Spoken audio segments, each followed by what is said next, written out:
seated. We will hear argument this morning in Case 24-1287, Learning Resources versus Trump, and the consolidated case. General Sauer. Mr. Chief Justice, and may it please the Court. On April 2nd, President Trump determined that our exploding trade deficits had brought us to the brink of an economic and national security catastrophe.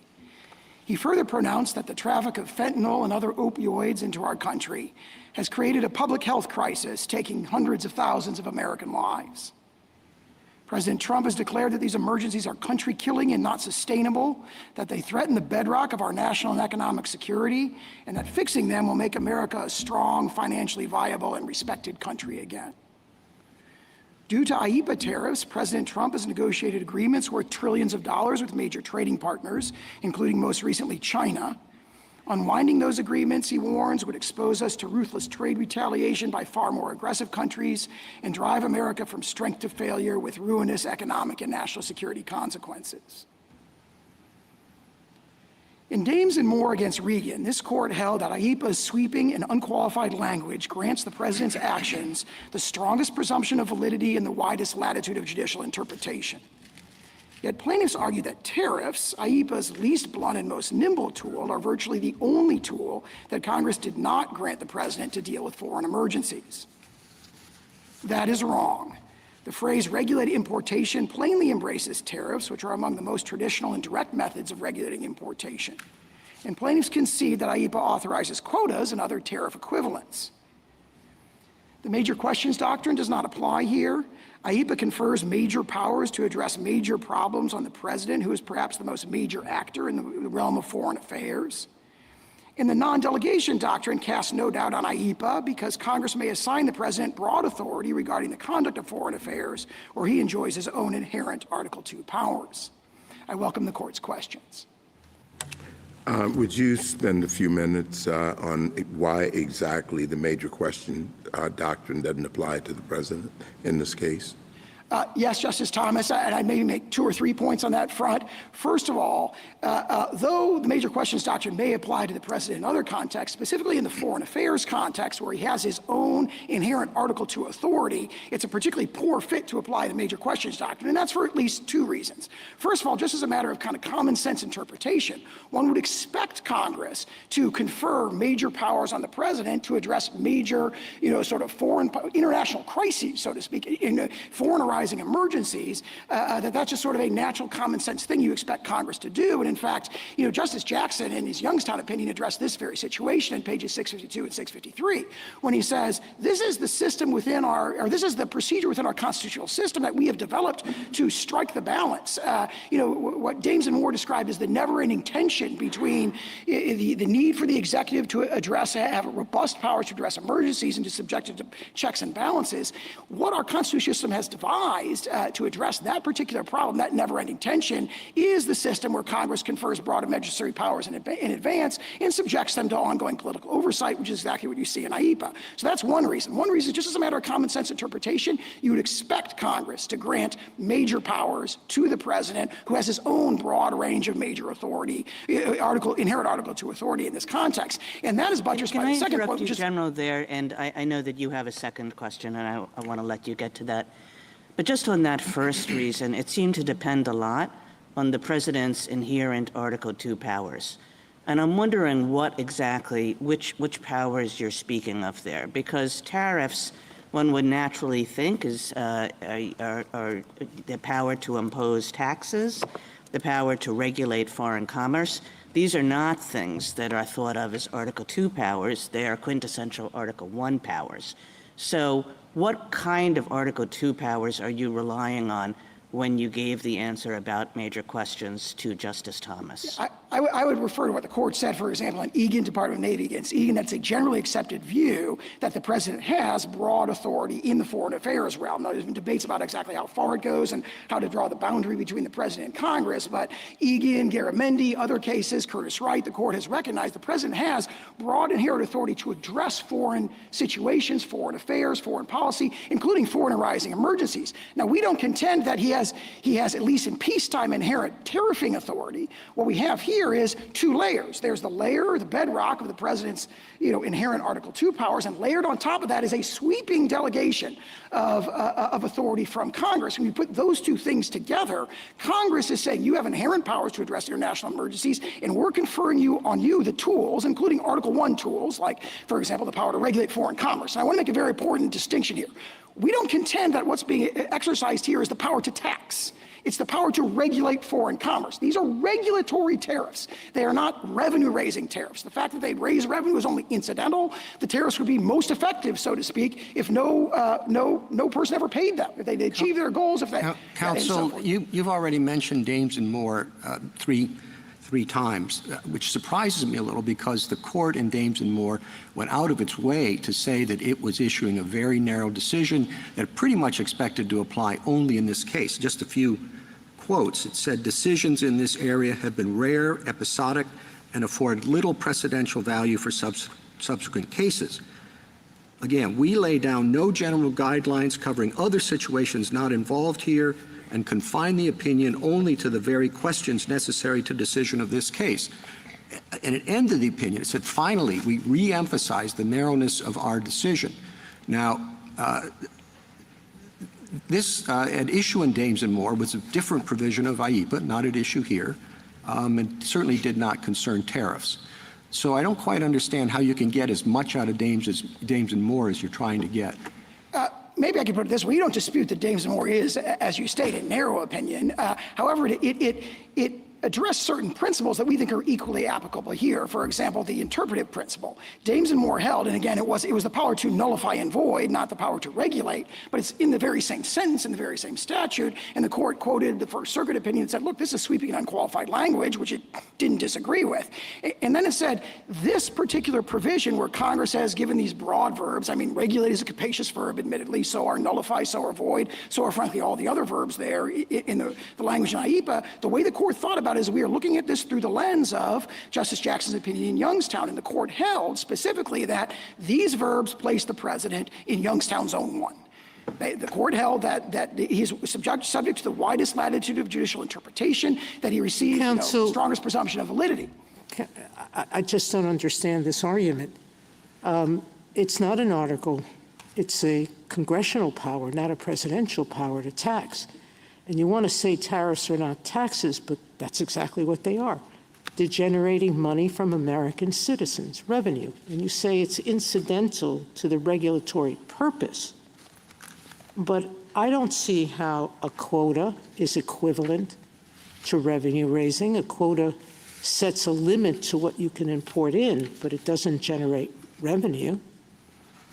I don't understand this argument, that it's equivalent, or that foreign powers or even an emergency can do away with the major questions doctrine. Didn't we in the Biden case recently say an emergency can't make clear what's ambiguous? As to that point, I believe the court has never applied the major questions doctrine in the foreign policy context. But we That's the have, emergency context, not the foreign policy counsel, context. we have never applied it to foreign affairs, but this is a tariff. This is a tax. It is a, if I may, it's a foreign-facing regulation of foreign commerce. That's a regulatory tariff distinct from a tax. So Biden could have declared a national emergency in global warming and then gotten his student forgiveness to not be a major questions doctrine? I don't think he could have gotten student loan forgiveness. Why? But It's perhaps global. he could have. It's foreign-facing. We need all of these things to face to tax fossil fuel or to do something else. That's all Biden would have had to do with any of his programs. Let me put it this way, if I may. Is just declare some foreign-facing purpose. If I may, maybe I can articulate this way. The power to impose tariffs is a core application of the power to regulate foreign commerce, which is what the phrase regulate importation in IEPA naturally evokes. Why not the is power it, to tax. why, could you tell me why it is that when Congress intended to permit a president to regulate by imposing tariffs. It's always used tariff and regulate. I have about 16 laws in the past that when Congress intended regulate to mean taxing, that it used taxes simultaneously. But it didn't here. Respectfully, this court came to the opposite conclusion, if I may, in Algonquin, where the phrase would not include Well, duties. but that was, we did something in Algonquin. It was in the duties section, unlike here. It was paired with questions about decreasing tariffs and increasing tariffs.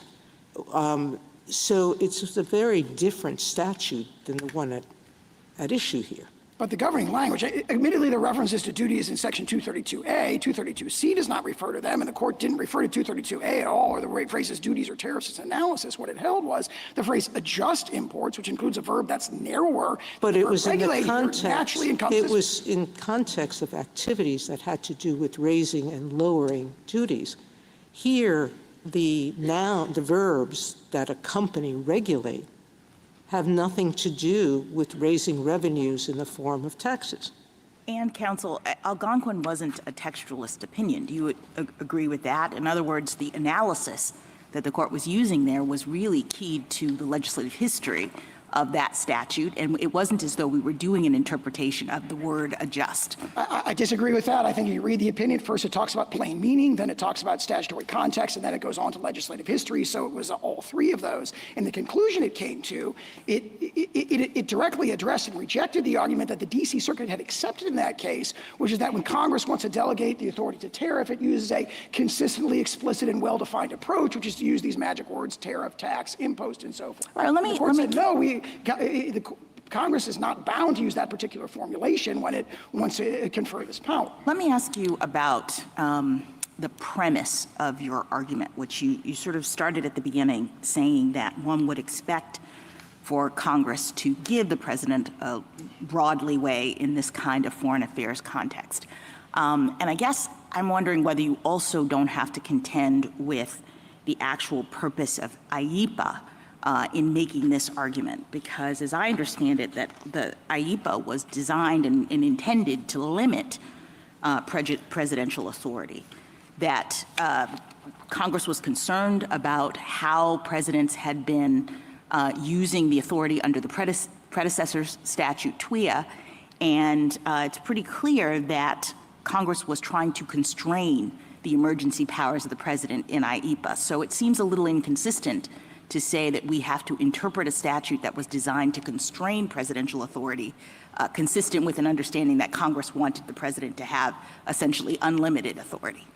I disagree with that because what Congress actually did as— What part do you disagree with? I'm sorry. Well, I disagree with the notion that they were trying to constrain the breadth of the actions the president may take when it comes to this particularly narrow domain, which is, various regulations of transactions. But how can you disagree with that? I mean, the history is what it is. Because they made a series of changes to IEPA that relate to the triggering conditions, so to speak, and the procedures that apply, but they did not change the language. Right, but what was the intent of Congress in changing the language? Wasn't it to constrain presidential authority in this area? To constrain it in the triggering conditions and the procedures that apply in this those are the triggering context. The triggering conditions and procedures that apply are a means to constrain. That is how they went around about constraining. But my point is that Congress enacted this legislation with the intent of preventing the president from having unlimited powers in this area, and you're asking us to now interpret that statute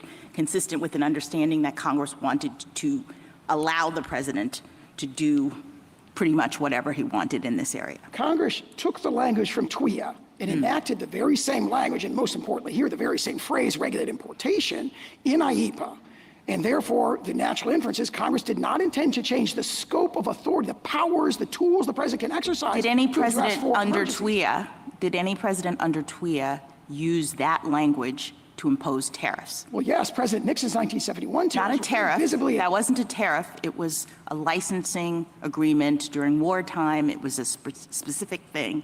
Tariff I'm talking about. I'm referring to President Nixon's 1971 tariffs. I'm sorry, excuse me. Yes, I thought you meant Lincoln. Not only that, but then it was upheld by the Court of Appeals with exclusive jurisdiction under this very phrase. Can I back you up just a second? I'm sorry. You're talking so quickly. Sorry. President Nixon did not rely on TWIA initially to impose the tariffs. Is that correct? I understood that was just a litigating position that he took once it was challenged. That was not his initial. I wouldn't put it that way because he has a broad invocation, I'm invoking all range of statutes, something like that, in Proclamation 4074. And I think the understanding is he didn't want to kind of spook our allies by invoking the Trading with the Enemies Act, by specifically invoking it, but in litigation it was defended on that ground. So the Department of Justice defended it as an exercise of TWIA and did so successfully. What's the significance of the Nixon example and precedent here? Because I think figuring that out is real important to deciding this case correctly. So, well, there's one obvious, very powerful takeaway from it, which is that this very two-word phrase, regulate importation, that we say it carries with it the authority to tariff, impose regulatory tariffs at the border, forward-facing tariffs at the border, and we say that's a core application of the phrase regulate importation, had been interpreted 2 years before Congress reenacted that language in IEPA, had been interpreted to carry with it the authority to impose tariffs. So this court said in Algonquin, for example, with respect to President Nixon's. Just back on the Nixon, what was the scope of the Nixon tariffs? 10%, he imposed a 10% tariff kind of across the board to all our major trading partners to address a balance of payments deficit, where he was trying to bring all the major industrial nations to the negotiating table, which he successfully did, for the imposition of the tariffs, and they negotiated the Smithsonian Agreement in about 5 months, after which he lifted the tariff. So the tariff there was used as here, in part as leverage to get our trading partners to the negotiating table, and it was subsequently upheld by the Federal Circuit, the CCPA, its Federal Circuit's predecessor that had exclusive jurisdiction over that question, to include the power to tariff. And then 2 years later, Congress took that same phrase and reenacted it in IEPA after carefully studying the problem of presidential emergency powers and being deeply concerned about, excessive or abusive exercise of that power. So that whole sort of process gives sort of strong sort of confirmation that this phrase, regulate importation, carries with it the power to tariff. Now, of course, that's not our leading argument. Our lead argument on interpretation is there's a pedigree, historical pedigree of regulating imports specifically, where the power to tariff is just the sort of a core application of that, a quintessential exercise of that power. That goes back to Gibbons against Ogden and Justice Story's treatise and runs all the way through cases like McGoldrick and Board of Trustees and more. Sauer, can I just ask you a question? Can you point to any other place in the code or any other time in history where that phrase together, regulate importation, has been used to confer tariff imposing authority? Well, as to regulate importation, that was held in TWIA. So obviously, and that's okay. So an intermediate appellate court held it in TWIA, but you just told Justice Kavanaugh that wasn't your lead argument. That your lead argument was this long history of the phrase regulate importation being understood to include tariff authority. So my question is, has there ever been another instance in which a statute has used that language to confer the power? Well, putting aside Yoshida. I mean, obviously, other statutory example is just imports. The cases we rely on are cases where, for example, in Gibbons, it's Ogden and Justice Story's But treatise. that just shows the word can be used that way. None of those cases talked about it as conferring tariff authority. I understood you to be citing McGoldrick and Gibbons in those cases just to show that it's possible to say that regulating commerce includes the power to tariff. I think our argument goes a bit further than that as an interpretive matter, because if you look at that history, the history of delegation. Could you just answer the Justice's question? Can you identify any statute that used that phrase to confer tariff? Yeah, the only two statutes I can identify now are TWIA, as interpreted in Yoshida, and then closely related, not regulate importation, but adjust imports in section 232. Well, I think adjust imports is differently. So the answer is the contested application in TWIA, and then now in IEPA. And then, of course, I mean, there's a sort of direct line there. Yeah, I understand that, but Yes. okay. But then more fundamentally, we rely on the historical sources to show there's this long historical pedigree of broad delegations of the foreign commerce power, not the power to tax that we're not asserting here, delegations of the foreign commerce power to the president, going back to Gibbons against Ogden, all the way through McGoldrick and Board of Trustees, where this court and founding era sources say the power to, in other words, the power to tariff is kind of this natural, as everyone knows, that includes. Just ask you one other power to question regulate about commerce. the plain text, General Sauer. So you've referred to the other verbs in IEPA as capacious. Would you really describe them as capacious? Because to me, things like nullify and void have definite meanings. I agree with you that regulate is a broader term, but those words I think are powerful. They pack a punch, but I wouldn't describe them as capacious in the sense that they have a wide range of meanings. So can you describe what you mean by capacious? Let me put it this way. You look at all 9 verbs together, and you're looking at a spectrum of powers from the most sort of negative, nullify, block, prohibit, void, to the most affirmative, direct, compel, and then also powers in between that are more intermediate, regulate, investigate, and so forth. So the natural common sense inference from that grammatical structure is the intention of Congress to sort of cover the waterfront. Well, to grant the possible, power General, possible, except Congress did take out a whole bunch of verbs. It took out confiscate, vest, hold, use, administer, liquidate, sell, which were in the prior statute. And crucially, what it doesn't have here is anything that refers to raising revenue. So it has a lot of verbs, it has a lot of actions that can be taken under this statute. It just doesn't have the one you want. Well, I would say the notion that all these other verbs are sort of not revenue-raising, like block and prohibit, I think that argument is unconvincing for 2 reasons. One, of course, is that we're not saying it confers a revenue-raising power. We're saying it confers a regulatory power, and that's a crucial distinction. But also— Yes, but if I can just stop you there, regulatory power, I mean, yes, it says regulate, but I'll broaden out Justice Barrett's question. Is there any place that you can find in the entire code where regulate, used just as regulate, includes taxing power? We don't assert that. We say it includes tariffing power when it's combined with importation, and that's just the most natural— Right, because the natural understanding of regulate, even though in fact we can regulate through taxes, but when the code uses regulate, we don't typically understand it to refer to duties or taxes or tariffs or anything of the kind. And then if you look at the flip side of this and you look at all the tariff statutes that Congress has passed, I mean, they use language about revenue raising, tariffs and duties and taxes, all the language that does not appear in the statute you rely on.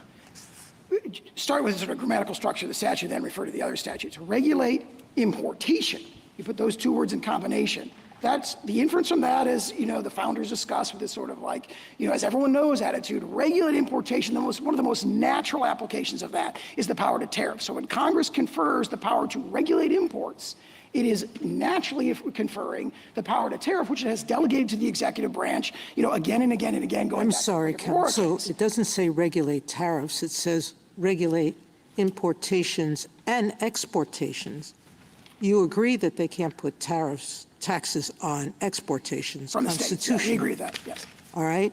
So why should we think that it's natural then to think that regulate importation includes taxing importations? Because that is It's how— in the conjunctive, importations and exportations. If they can't do it with respect to exportations, why are we permitting them to do it with respect to importations?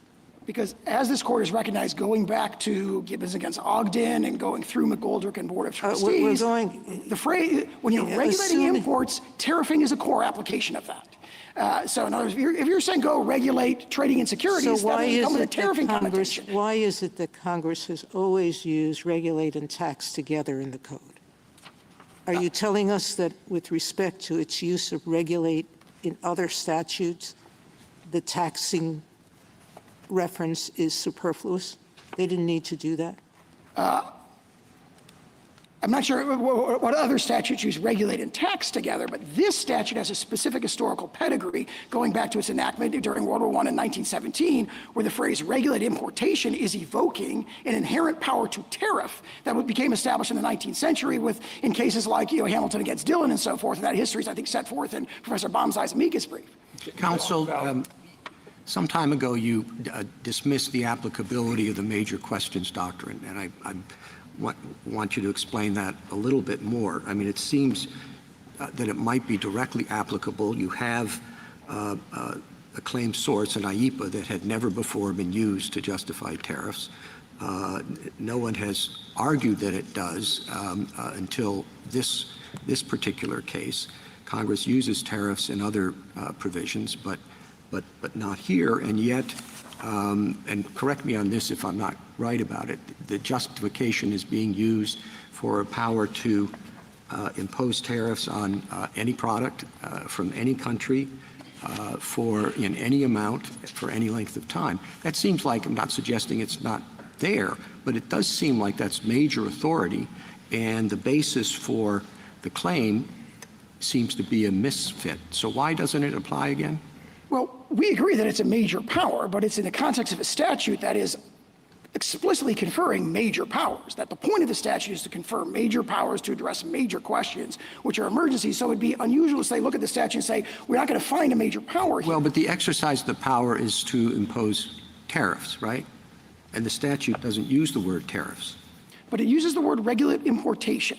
And historically, a core central application of that, a big piece of that, has always been to tariff. If you had asked the founders, how do you regulate imports? They would say, of course, we tariff. That's what we do. So it'd be very unusual to say, we're giving you power to regulate importation, and say, but you cannot impose regulatory tariffs. That'd be almost a contradiction. And all the historical sources we cite in our brief, relate to that particular historical pedigree. And as I was referring to earlier, there's a specific pedigree of regulated importation here in the specific context of the presidents Polk and Lincoln and President McKinley asserting the authority to impose tariffs in wartime. That was then codified in TWIA and then recodified for peacetime in TWIA in 1933 and then carried over into IEPA. So there's that as well. But more importantly, if you look at the sort of triggering conditions that members of this court have identified for the major questions doctrine, there's a series of them, and we think they really do, all of them don't apply here. For example, the notion that the power is unheralded.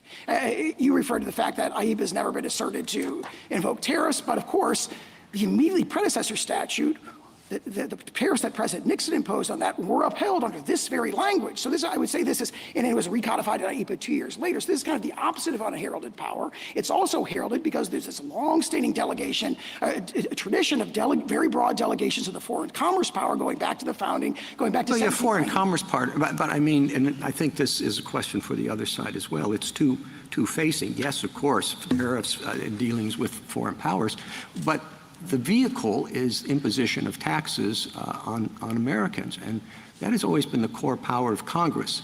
So to have the president's foreign affairs power trump that basic power for Congress seems to me to kind of at least neutralize between the two powers, the executive power and the legislative power. Let me say two things in response to that. First, the notion that the taxes are all borne by Americans and are not borne by foreign producers whose goods are imported is empirically, there's no basis for that in the record. It's actually a mixed. Well, who pays the tariffs? If a tariff is imposed on automobiles, who pays them? Typically there'd be regardless of who the importer of record is, there'd be a contract that would go along the sort of line of transfer that would allocate the tariff, and there'd be different.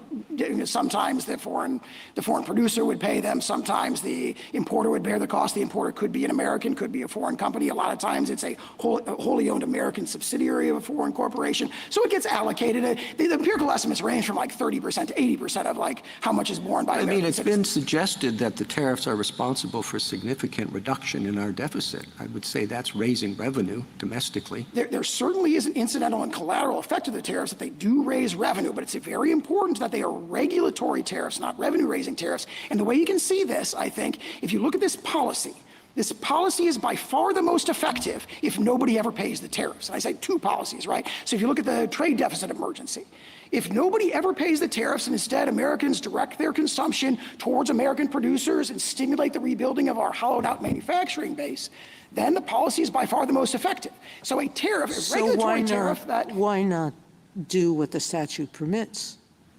Bar importation of products altogether. That would be the most effective way to do it. The question You follow the statute. The statute says the president can do that. What it doesn't say is the president can raise revenue. What it says is he can regulate importation and go back for hundreds of years the way you regulate imports is a tariff. Pausing it, subjecting some countries and not others to importation bans. There's a lot of verbs, but none of them include generating revenue as a side effect or directly. Let let me address that verb point, if I may, because think about the canonical example, a statute that refers to a list of swords, knives, daggers, dirks, and pikes. There you look at that list of things and you say, aha, those are all weapons, therefore a pike is a spear, not a fish in that particular context. Now look at this list of verbs, block, prohibit, compel, direct, and so forth. You don't look at that naturally as an ordinary reader and say, oh, look, they're all not revenue raising. What you say is they're all very broad, powerful, actions that you can take. The verbs that are in the statute are actually doing something. I mean, they're in the statute for a reason, and as I understand it, Congress actually explained to us in its Senate report and House report when it enacted the 1941 amendments to TWIA what it was doing. It said that what we are doing is authorizing the president, in the Senate report, quote, to control or freeze property transactions where a foreign interest is involved. There's similar language about controlling, freezing control in the House report. So I appreciate that generally you can look at these words and you can imagine that they mean certain things, but here we have evidence that Congress was actually trying to do a particular thing with respect to the authority that it was presenting to the president, and that thing was not raising revenue. I think that the powers that Congress was conferring on the president are best understood through the plain text of the statutes, which includes regulating. No, I know, but some of us care about the legislative history. And so the plain text of the statute has certain verbs in it. It also has regulate commerce, as you say. And when I look at the legislative history, it appears as though Congress was trying to give the president the authority to, quote, control or freeze property transactions where a foreign interest is involved. And in the TWIA context, that makes perfect sense because we're talking about a wartime dynamic. And what is happening is the president needs the authority to prevent trading with the enemy in the midst of a war. And that seems to be the focus of this statute. So I guess I'm concerned about just sort of taking a particular word here and there and saying that the general view of it might include raising revenue when in fact it looks as though the aim of this was really to give the president a certain kind of authority to freeze the assets of the enemy. And let me say two things in response to that. First, as the notion that this is a revenue-raising tactic or power, it is not. We are asserting a regulatory power. It's a delegation of the power to regulate foreign commerce. The way to control imports traditionally has been to tariff them. They say, well, you can impose quotas. Well, quotas are essentially economically equivalent to tariffs. So the question is, why would you be able to quota under regulate but not tariff under regulate when the tariffs are themselves regulatory? And let me turn back to the question the response I was giving to the Chief Justice to illustrate that. Could the answer be that in other places where Congress wants that particular form of regulation to be used, they say impose duties. They say you can tax, Mr. President. Here they don't say that. I'd say two things in response to that. That's the very argument that this court rejected in Algonquin. That the fact that these other specific statutes do you say a certain way, you have to do it this way. If we disagree with you that Algonquin is a similar context, do you have another statute or another circumstance? And again, not to cite Algonquin again, but obviously Yes. we discussed the phrase adjust imports. And they said, no, the natural way to do that is to tariff them. And they specifically said it makes no sense at all to authorize quotas, which was conceded that statute did authorize, but not tariffs, because those are equivalent. But And it you said have exactly the same adjust position by here. any means necessary, which kind of beefs up the adjust.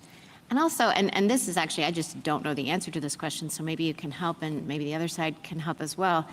Algonquin was very careful to always call it a license and a licensing fee, and in the oral argument that came up too, the distinction between a tariff and a licensing fee. And I can understand how in some contexts it would be very difficult. You would press on it and you would say, well, if this license fee is raising revenue, then it actually functions as a tariff. But what is the significance of that? Because in IEPA, it also says, it refers particularly to licenses. It says you can license. And license would be a way of giving permission. That's actually the language also used in the Civil War one, and what is it? Hamilton against Dillon. Yeah. Exactly, yes, it does. It was a license fee, and that's a way to grant permission that you wouldn't otherwise have to trade and import and let it through. So tell me what the distinction is between licenses and fees and if it matters. It's hard for me to see one because what President Lincoln said is, okay, we're going to allow imports from hostile foreign powers, basically rebellious Confederate states, of cotton subject to a license, but you got to pay 4 cents a pound on cotton. When you do it, that's the condition. That is so nearly equivalent to a tariff that says you can bring these goods into our country, but you got to pay a ad valorem assessment on it. And of course, they have in their briefs conceded that quotas apply, that licensing may apply. There is the language in the beginning of 1701 that talks about instruments, or other methods. Instruments, licenses. But if that were true, why couldn't you just call this a license? And it's also true that in the cotton example, the court said the exaction itself was not properly a tax, but a bonus required as a condition precedent for engaging in the trade. So it seems like it was a little squirrely about how it was proceeding. And if there really is no distinction, why couldn't you just call it a license here? Very briefly, the other two cases, the Polk case and then the President McKinley case, talk about duties. So I see an equivalence there, Mr. Chief Justice. Thank you, counsel. Justice Thomas, anything further? The other side is going to make an argue on delegation, I believe. Would you anticipate that and give us your understanding of the delegation argument?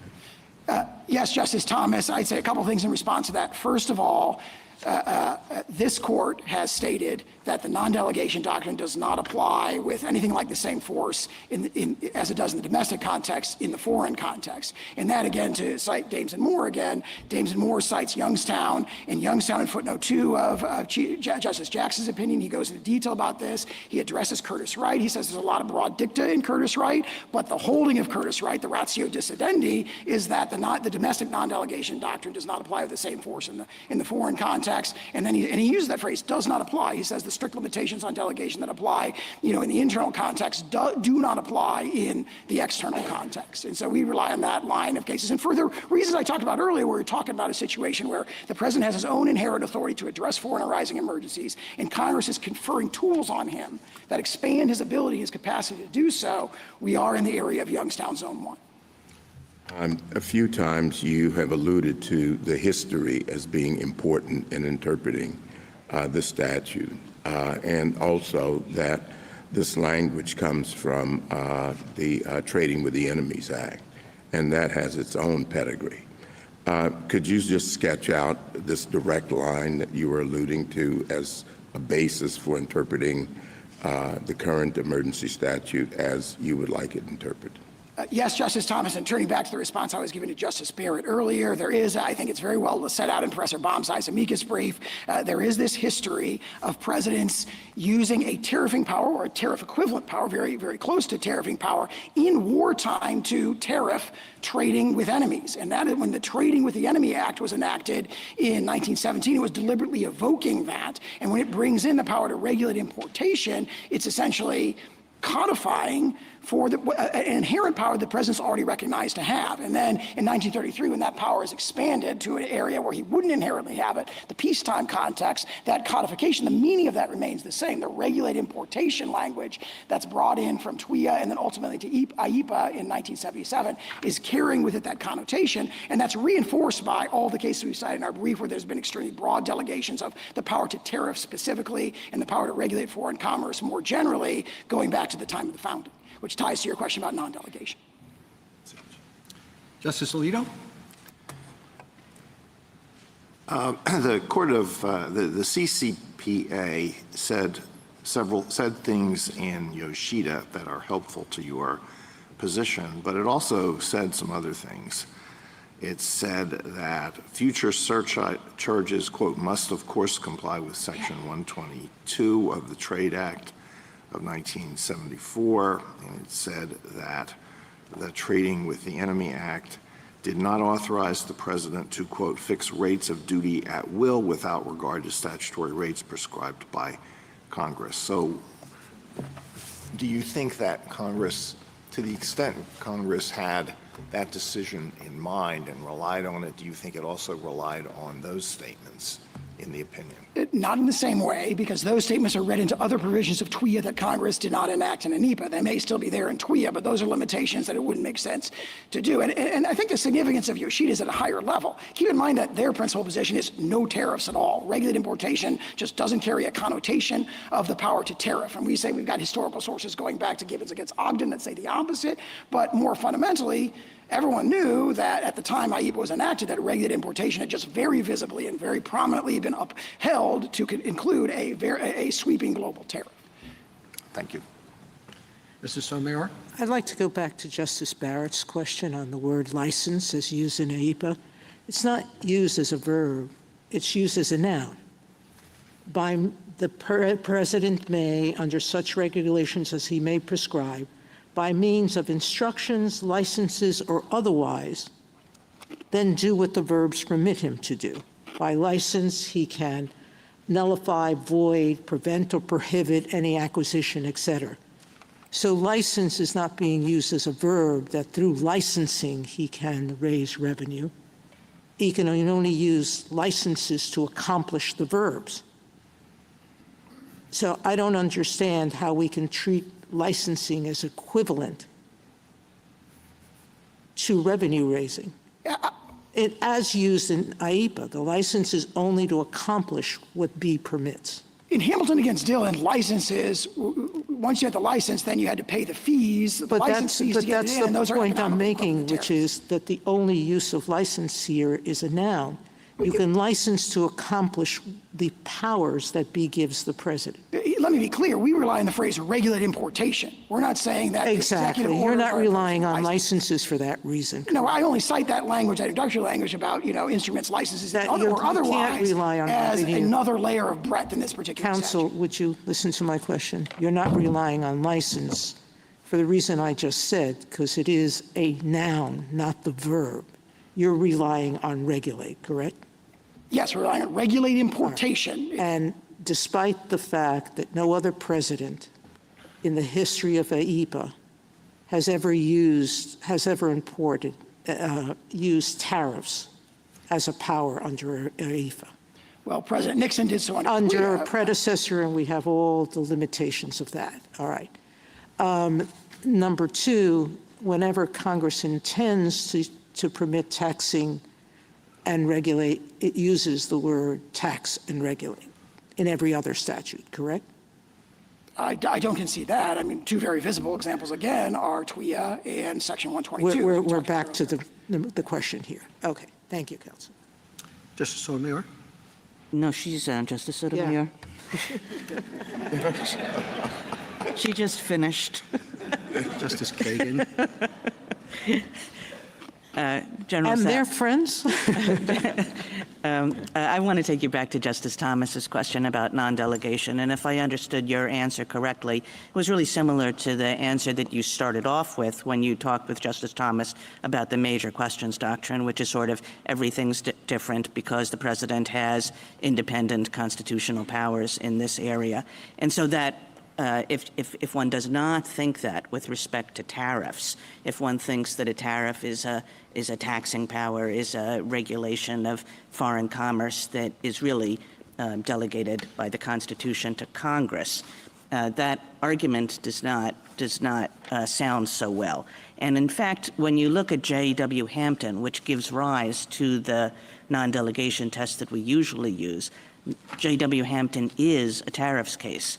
And the court did not say, oh, we need some special new principle here, some stricter rule because we're dealing with tariffs in which presidents are directly concerned as a matter of foreign relations.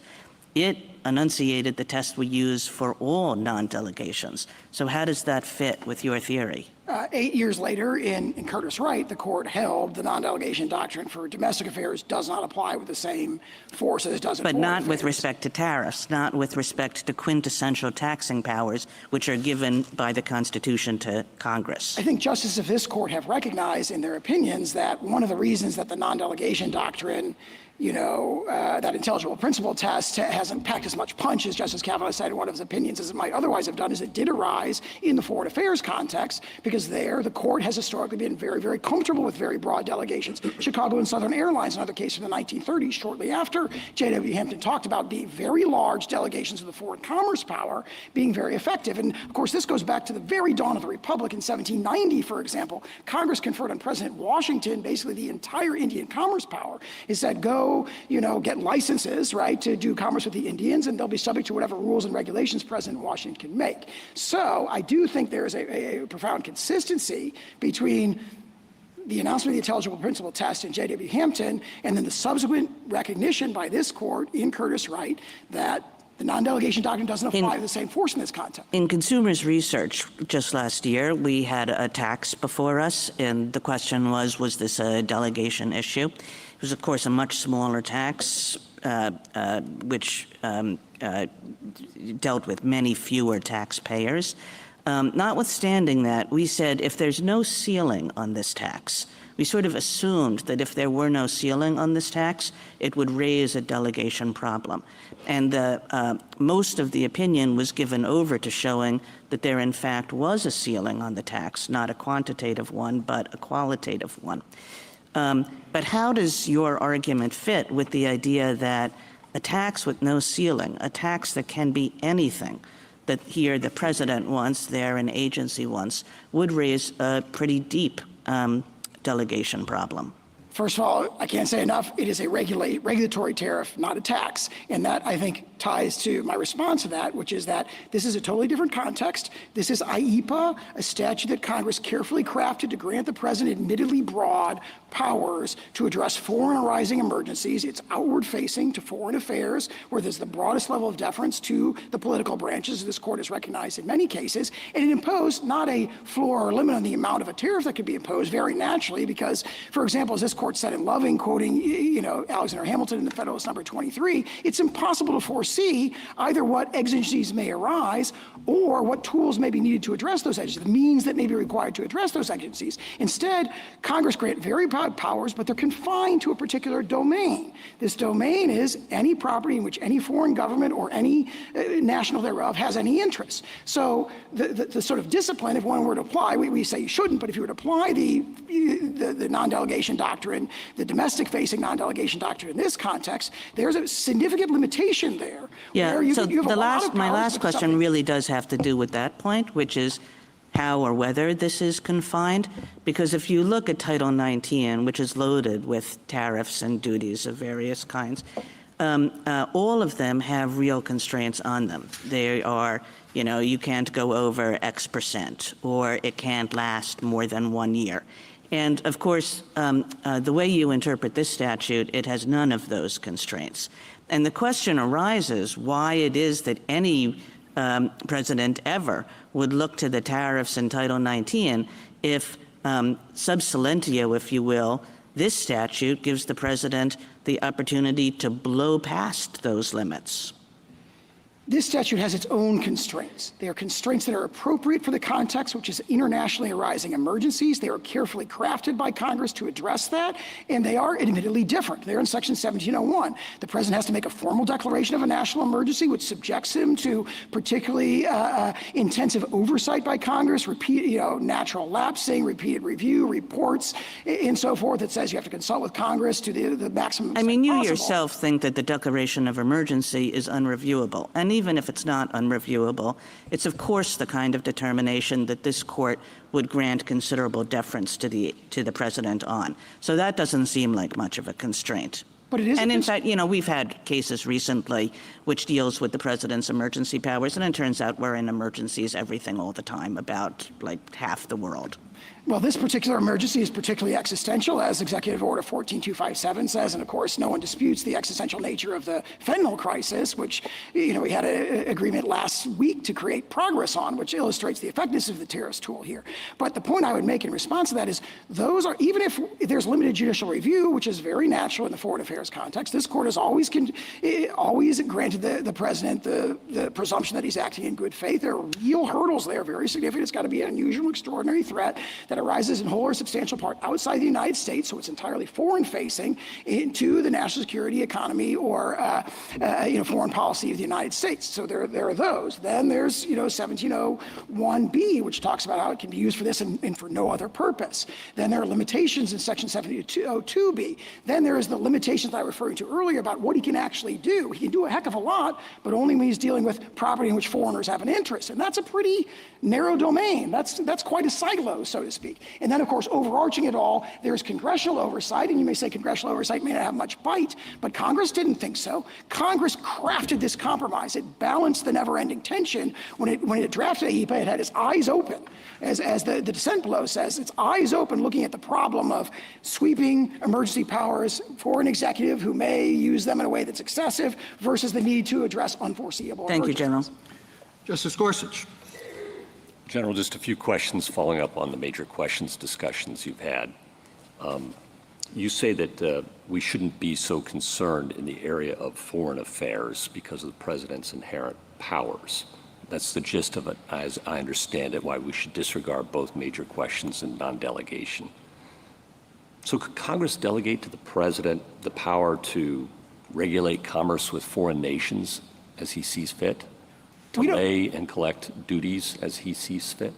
We don't assert that here. That would be a much harder case now. In 1790. Isn't that the logic of your view, though? I don't think so, because we're dealing with a statute that was a carefully crafted compromise. It does have all the limitations that I just talked about. You're saying we shouldn't be concerned with. Yeah, I want to explain to me how you draw the line, because you say we shouldn't be concerned because this is foreign affairs and the president has inherent authority, and so delegation off the books, more or less.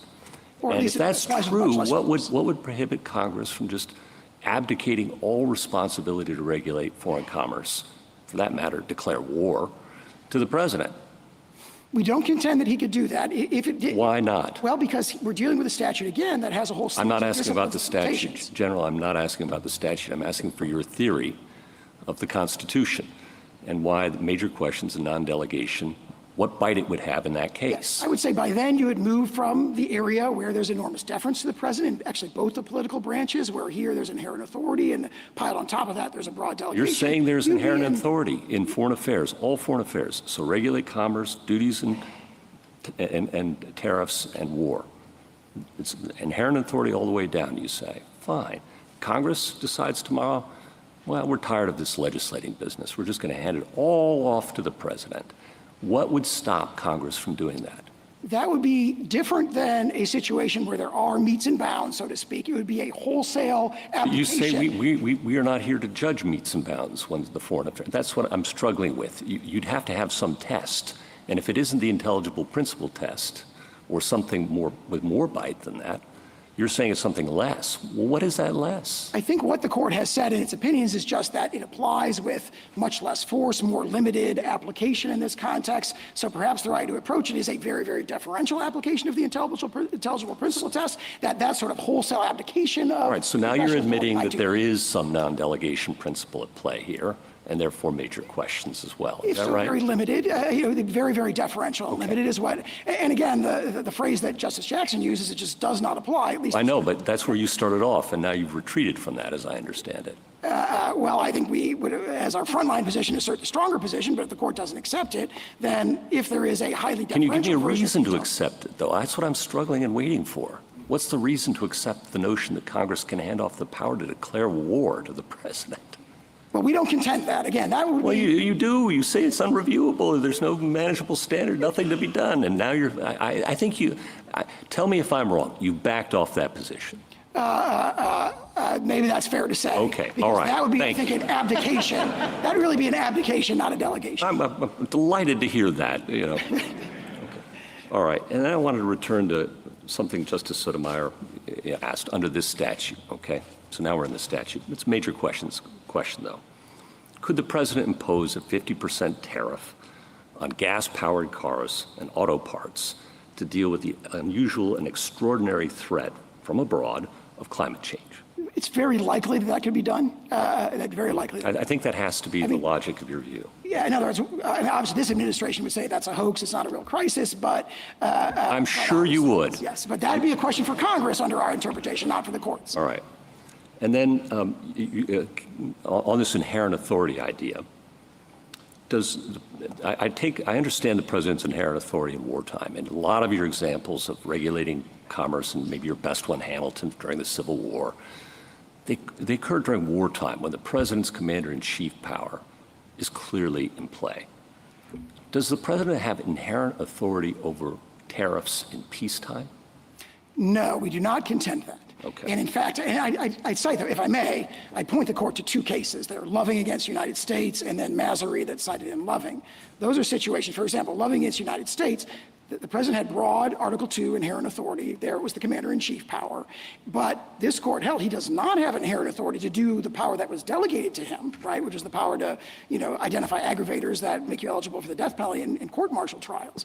And yet this court said, well, we're not going to see a delegation problem here, even though it's really a wholesale delegation which would otherwise be legislative authority. It would be kind of like a small version of what you're hypothetical. It would be an abdication. But because you're in a foreign affairs context or their commander-in-chief military context, where the president has his own delegation of authority, he doesn't have the power to do this, but because of his background inherent authority, the court said this is a situation where we're not going to see a delegation problem when there clearly would have been a delegation problem in the domestic context. And those cases, I think, are powerful here. General, if I can cut through those words, I think you're saying that no, the president doesn't have inherent authority over tariffs in peacetime.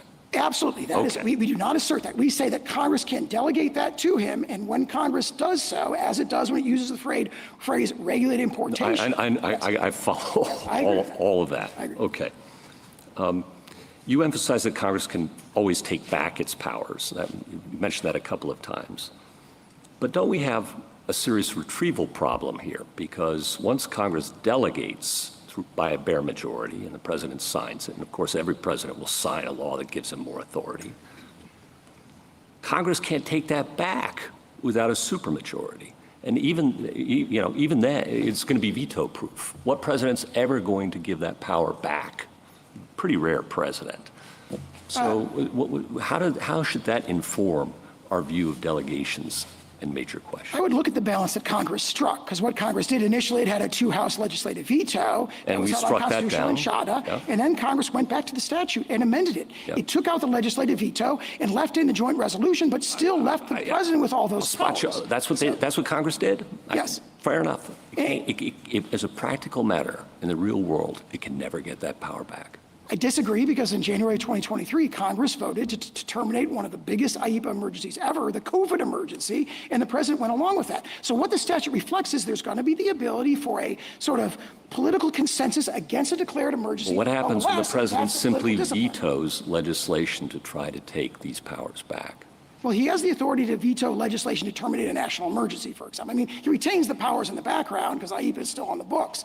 But if he declares an emergency and Congress doesn't like it and passes a joint resolution, yes, he can absolutely veto that. Yeah, Congress, as a practical matter, can't get this power back once it's handed it over to the president. It's a one-way ratchet toward the gradual but continual accretion of power in the executive branch and away from the people's elected representatives. I disagree with that, and the recent historical counterexample of Congress's termination of the COVID emergency demonstrates that the political oversight with the president's assent. Is meaningful. With the president's assent, in fact, once he lost it by a veto-proof majority in the Senate, I think the position moved. And I think he realized, and that's the political process working. There was a political it takes a supermajority, a veto-proof majority to get it back.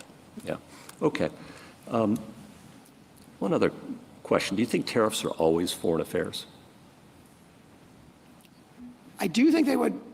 I can't think of a situation where they're not foreign facing. If you're talking about tariffs on imports, I mean, maybe there are other tariff contexts that I'm not aware of, but yes, they typically would involve a foreign affairs thing. However, in Gibbons against Ogden, if they are revenue-raising tariffs, they would not raise the same sort of like foreign affairs issues as regulatory tariffs, which are imposed not for the purpose of raising revenue, but to induce foreign powers to change their behaviors. So revenue-raising tariffs are not foreign affairs, but regulatory tariffs are. I don't think a revenue-raising tariff would be foreign affairs to the same degree, at least. I think it has a foreign application, obviously, but I don't think it would raise the same issues. Okay. Thank you, General. Justice Kavanaugh? Figuring out what regulate importation means is obviously central here. And for major question purposes, I think the way we think about that kind of question is, does the specific authority, power, major power, now asserted pursuant to that general statutory authorization, was that the kind of power that would have been understood by people, by Congress at the time the general statute was passed, as distinct from being a novel kind of use of that general authority to do something different? Unheralded is the word in our cases. Okay. One problem you have is that presidents since IEPA have not done this. Your primary answer, or one of your many answers to that, is the Nixon example. And that's a good example for you because Nixon relied on regulate importation to impose a worldwide tariff. Good example. What is our understanding of Congress in 1977 vis-a-vis that Nixon example when Congress reenacts or enacts the regulate importation language into IEPA? Congress at that time was fully aware that a Court of Appeals with exclusive jurisdiction had interpreted that very phrase very visibly, very prominently to include the power to tariff, and then reenacted it without change. The court addressed a kind of lesser situation in Algonquin when it came to Section 122, and the court said President Nixon interpreted this to include a tariffing power, a tariffing-like power, and then Congress a few months later reenacted the language without change, and that's powerful evidence of congressional acquiescence. So that immediately historical background is very powerful, and it's buttressed, of course, by sources going back to the founding, where we say the phrase regulate importation, a quintessential application of that is the power to tariff. That's how you regulate. Why, this may require some speculation on your part, economic philosophy, et cetera, but I'll ask it. Why do you think Presidents Clinton, Bush, Obama have not used IEPA to impose tariffs on, because there have been trade disputes, and certainly, President Bush, steel imports and the like. Why do you think IEPA has not been used? If you look at those 69 emergencies, in fact, you go through them one at a time, which we had our team do, it's really hard to find one where you look at that emergency and you say, oh, tariffs is the natural tool you would use to address that emergency. So, for example, the Blood Diamond emergency, tariffing these sort of, criminal organizations in Africa that are financing terrorism to the sale of diamonds, you don't really tariff them. Or you take, the Iranian hostage crisis. President Carter didn't say, oh, you've seized all of our, embassy personnel, you're holding them hostage, we're going to tariff you, right? And if you go through those emergencies, there are two emergencies, though, where tariffs are the obvious natural tool for a president to use. One is the Nixon balance of payments deficit problem, and the other is this particular emergency. And also there's political reasons. I think that it's no question that President Trump is by far the most comfortable with the tariffs as a tool, both of economic and foreign policy, than many of the others presidents may have been. I mean, there are presidents like President Bush who probably wouldn't have naturally selected that particular tool or method. But if you go through all 69 of those intervening emergencies, what they have not done, at least, is they have not identified where they say, oh, here's one where tariffs would have been the obvious tool, but the president didn't use it. Algonquin, as you've mentioned many times, is obviously very important here for us to understand exactly what's going on in Algonquin. The phrase there is different, adjust imports, and they really, the other side, your friend on the other side, really relies on the difference in language. And I just want you to give your best answer to why regulate importation encompasses tariffs when we held that adjust imports would encompass monetary exactions. Three answers, if I may. Adjust is narrower than regulate. And so, therefore, the greater inclusive follows. Second answer, adjust is the second Black's Law Dictionary definition of regulate. The Black's Law Dictionary, our original plain meaning dictionary definition, says adjust by rule, mode, or rule, method, or established mode. So there's just a plain meaning link there. Regulate, adjust is a kind of regulation. And then I think far more importantly, regulate importation. I can't emphasize enough. Going back to the time of the founding has been understood that the manner in which you regulate importation, the natural way to do that is to tariff. So it would be textually astonishing, given that historical pedigree, going back to Gibbons, going back to Madison's letter to Cabell, and all the historical sources cited in our briefs. It'd be kind of astonishing to say, hey, President, you can regulate imports, but we're not saying this explicitly, but you do not have the power to tariff, when the tariffing is in many ways the quintessential way of regulating importation. So that historical pedigree sort of gives freighted meaning to that two-word phrase. And last, you had some discussion about license fee versus tariffs, if there's a distinction. I mean, the counsel in the oral argument in Algonquin said they're all monies exacted on imports, so in that sense, it certainly is a tariff, and hence all the incidence and the economic effect of a tariff. But we can't rely on what the counsel said in Algonquin. Isn't there a difference of sorts, at least, between a tariff and a license fee? You answered this, I think, briefly before, but I want to make sure, because I think this could be an important point, because I want to know Algonquin to decide this case. So give your best shot on that. I agree that there is maybe there's a formal distinction. But as a practical matter, I think what counsel was probably arguing there is that there really isn't much of an important distinction. And I would point to the passage in Algonquin where the court says, look, they've conceded that this includes the power to quota, and since quotas are a quantitative method, it would make no sense for Congress not to grant the qualitative method, and all the more so here if there's a concession, as they do in some of the red briefs. One time the court said monetary methods, i.e. license fees, and the next page said monetary exactions, i.e. license fees and duties. I think the court bought the It's important to be consistent. That there's really not a lot of daylight between those two. As a practical matter, certainly almost no daylight. And so then the question... When you say almost no daylight, just... I mean, I would say that they're economic equivalents. Legally, they're pretty much the same. So I really don't see a big distinction there. And of course, the logic of Algonquin was, quantitative methods quotas are allowed. Therefore, it would make no sense at all to interpret this not to include the qualitative or the monetary exaction methods. Well, if we're talking about a distinction between regulated importation, including licenses that could come with fees, but not tariffs, that logic applies all the more so. Thank you. It makes no sense. Justice Barrett? Well, I think in Algonquin, there was a formal distinction that mattered because at that oral argument, counsel pointed out that the uniformity clause would kick in and the constitutional uniformity requirement would apply to tariffs if it was that way, and speculated that the reason that the government may have set it up as a licensing scheme with licensing fees was to avoid that. So I do think there are some distinctions, but keeping that in mind, if you say that there really is, as a practical matter, no difference, this is kind of what I'm hung up on in license that maybe you can help. So in IEPA, Justice Sotomayor is right, license is used as a noun, but it's one of the means necessary. So in Algonquin, it was by any means necessary adjust. Here the statute says the president may, under such regulations as he may prescribe, by means of instructions, licenses, or otherwise, regulate importation, which is the key part for our purposes. So the means it specifies are instructions, licenses, or otherwise.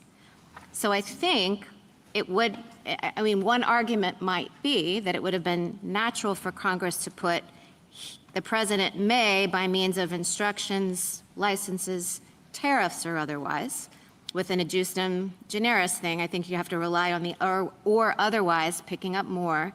Or if there really is no practical difference between licenses and tariffs, why aren't you making the argument, or why didn't the president structure this as a licensing fee scheme? How do I understand that language? Or am I just misunderstanding it and this language is totally irrelevant? I think that, here's the way I'd respond to that. I think that language powerfully reinforces our position as the way you've laid it out right there.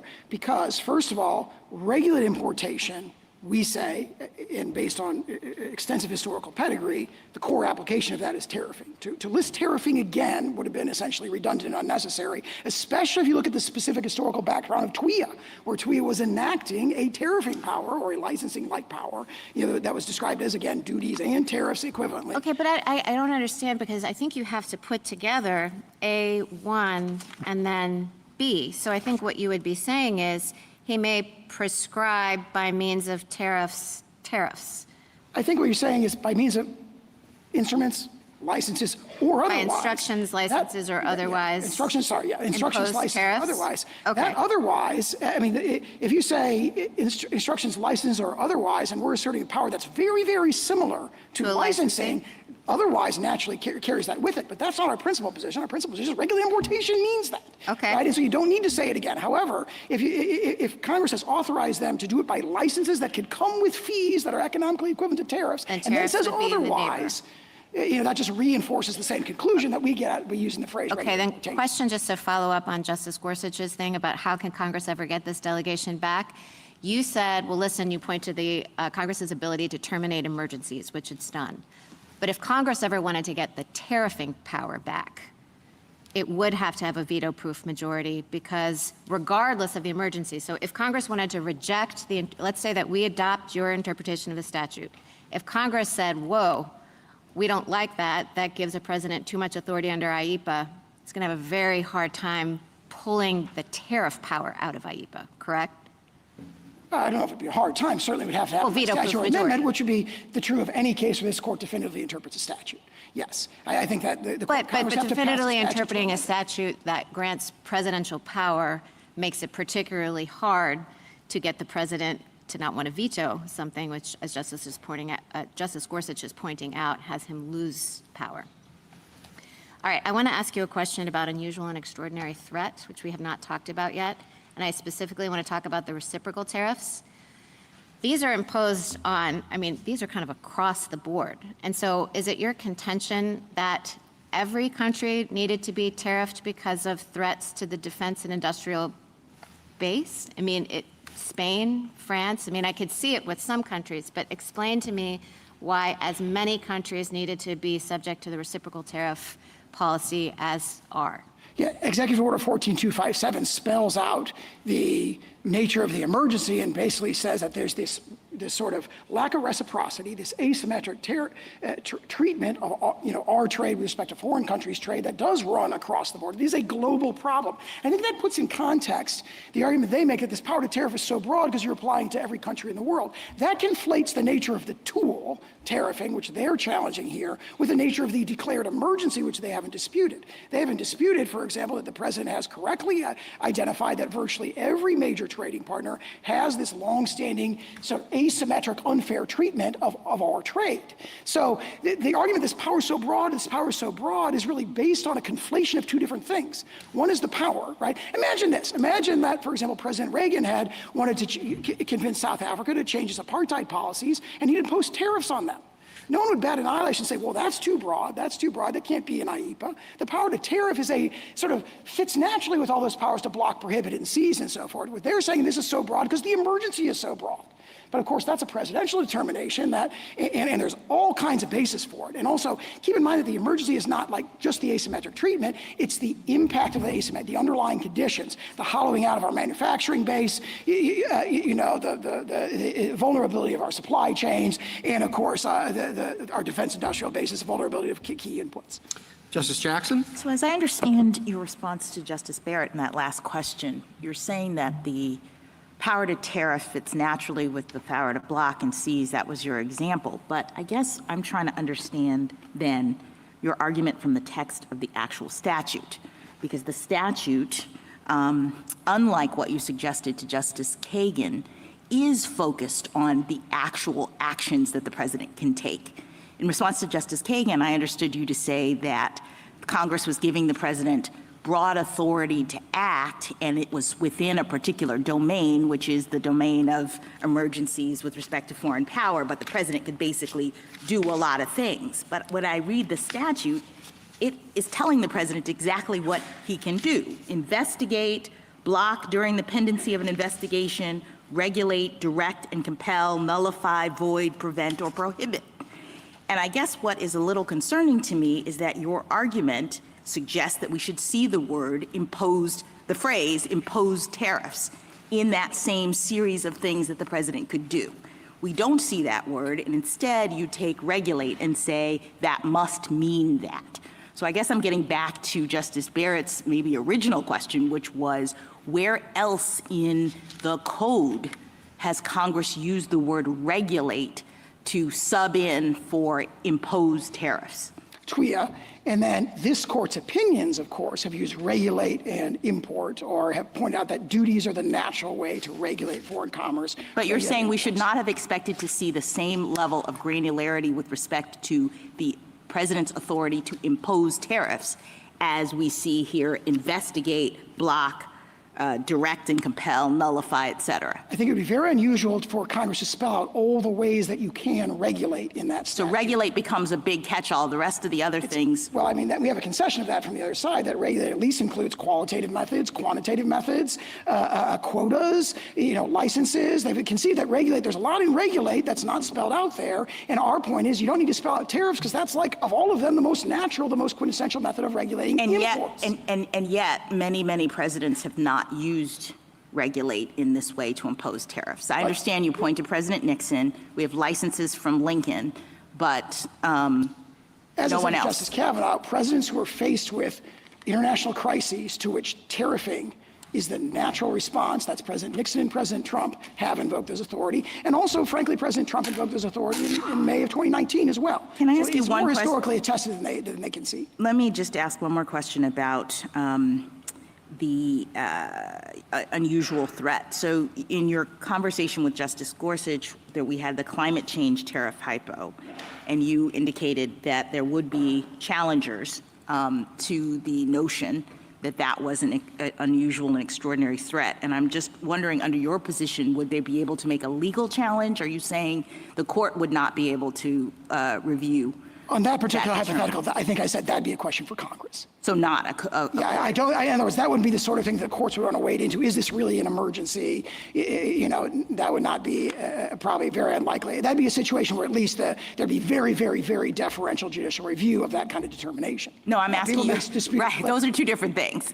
Is there no judicial review, or is there deferential? Our frontline, I mean, Trump against Hawaii, our frontline position is that it falls within Dalton against Specter. It's committed to the president's discretion when he makes his determination of a national emergency. But the court doesn't have to decide that because whatever review is very, very deferential. It's easily satisfied here. Thank you. Thank you, counsel.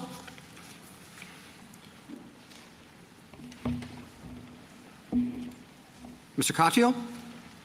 Thank you, Mr. Chief Justice, and may it please the court. Tariffs are taxes. They take dollars from Americans' pockets and deposit them in the U.S. Treasury. Our founders gave that taxing power to Congress alone. Yet here, the president bypassed Congress and imposed one of the largest tax increases in our lifetimes. Many doctrines explain why this is illegal, like the presumption that Congress speaks clearly when it imposes taxes and duties, and the major questions doctrine. But it comes down to common sense. It's simply implausible that in enacting IEEPA, Congress handed the president the power to overhaul the entire tariff system and the American economy in the process, allowing him to set and reset tariffs on any and every product from any and every country at any and all times. And as Justices Gorsuch and Barrett just said, this is a one-way ratchet. We will never get this power back if the government wins this case. What president wouldn't veto legislation to rein this power in and pull out the tariff power? IEEPA is a sanction statute. It's not a tax statute where Congress gave away the store. Congress knows exactly how to delegate its tariff powers every time for 238 years. It's done so explicitly, always with real limits. IEEPA looks nothing like those laws. It uses regulate, which Congress has used hundreds of times, never once to include tariffs, and it lacks the limits of every other tariff statute. And that is why, even though presidents have used IEEPA to impose economic sanctions thousands of times, no president in IEEPA's 50-year lifetime has ever tried to impose tariffs. And the president bypassed statutes that do address tariffs, like Section 122 for large and serious trade deficits, but that imposes a clear guardrail, 15% cap, 150-day limit. This is Youngstown at its lowest ebb. If the government wins, another president could declare a climate emergency and impose huge tariffs without fines or without floors or ceilings, as Justice Gorsuch said. My friend's answer, this administration would declare it a hoax. The next president may not quite say that. This is an open-ended power to junk the tariff laws and is certainly not conveyed by the word regulate. I welcome the court's questions. Wouldn't your argument also apply to embargoes? So, and this is the argument in the fine dissent below, and I think there are three answers to that, Justice Thomas. The first is revenue raising. Embargoes stop the shipment.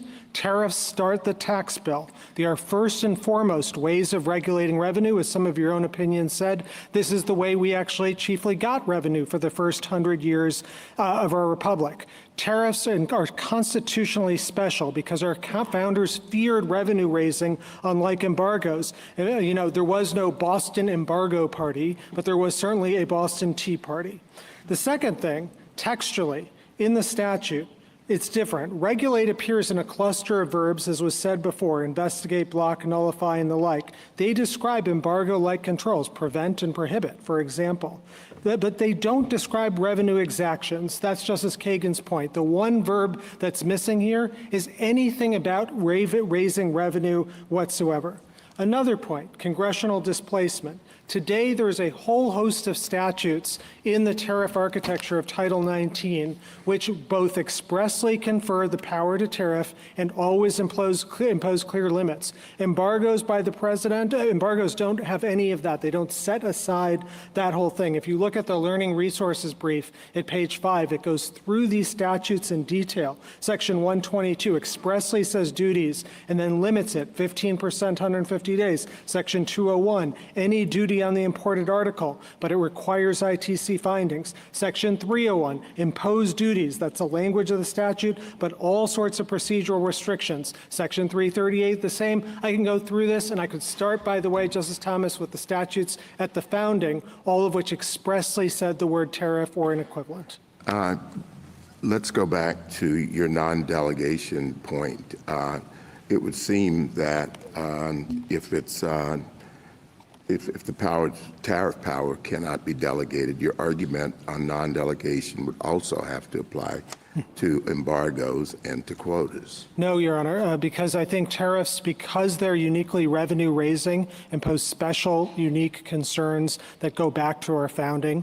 And so I don't think that they apply to embargoes. And indeed, the history of this is very, very clear. That, as you just heard my friend say, in 1790, George Washington was delegated massive embargo power from the Congress. But what did Congress not do? And this is why the example cuts the other way. They never gave the president any sort of delegation of tariff authority at the time. Our point is not you can't delegate tariff authority. It's simply that you've got to do so with intelligible principles. And what you just heard my friend say is every single limit in IEPA is one that is not judicially enforceable. There's no limit whatsoever. And indeed, the main limit that was in there, he calls this some compromise position. The only compromise in 1977 was the legislative veto. And as this case comes to the court, that's no longer in the statute at all. Counsel, yes, sure, the tariffs are a tax, and that's a core power of Congress. But they're a foreign-facing tax, right? And that foreign affairs is a core power of the executive. And I don't think you can dismiss the consequences. I mean, we didn't stay this case, and one thing is quite clear is that the foreign-facing tariffs have in several situations. Right, and we are. I'm sorry. Oh, sorry. I'm sorry. Were quite effective in achieving particular objectives. So I don't think you can just separate it when you say, well, this is a tax to Congress's power. It implicates very directly the president's foreign affairs power. Mr. Chief Justice, we don't disagree with a large part of that. We think instead of thinking about foreign versus domestic, the better way of thinking about it is Article 1 versus Article 2. And as my friend finally conceded to Justice Gorsuch, there is no Article 2 power here, at least when we're talking about peacetime. Well, you don't agree with a large part. What's the little part that you do disagree with? We agree with the idea that tariffs have foreign policy implications. Absolutely. Our founders recognize that. That's in the Federalist Papers. But nonetheless, they exclusively committed that power to the Congress in Article 1, Section 8, and gave it as its first power. So when you hear my friends cite cases like Egan and Garamendi, they just don't apply to this specific unique situation in which Congress is given that power.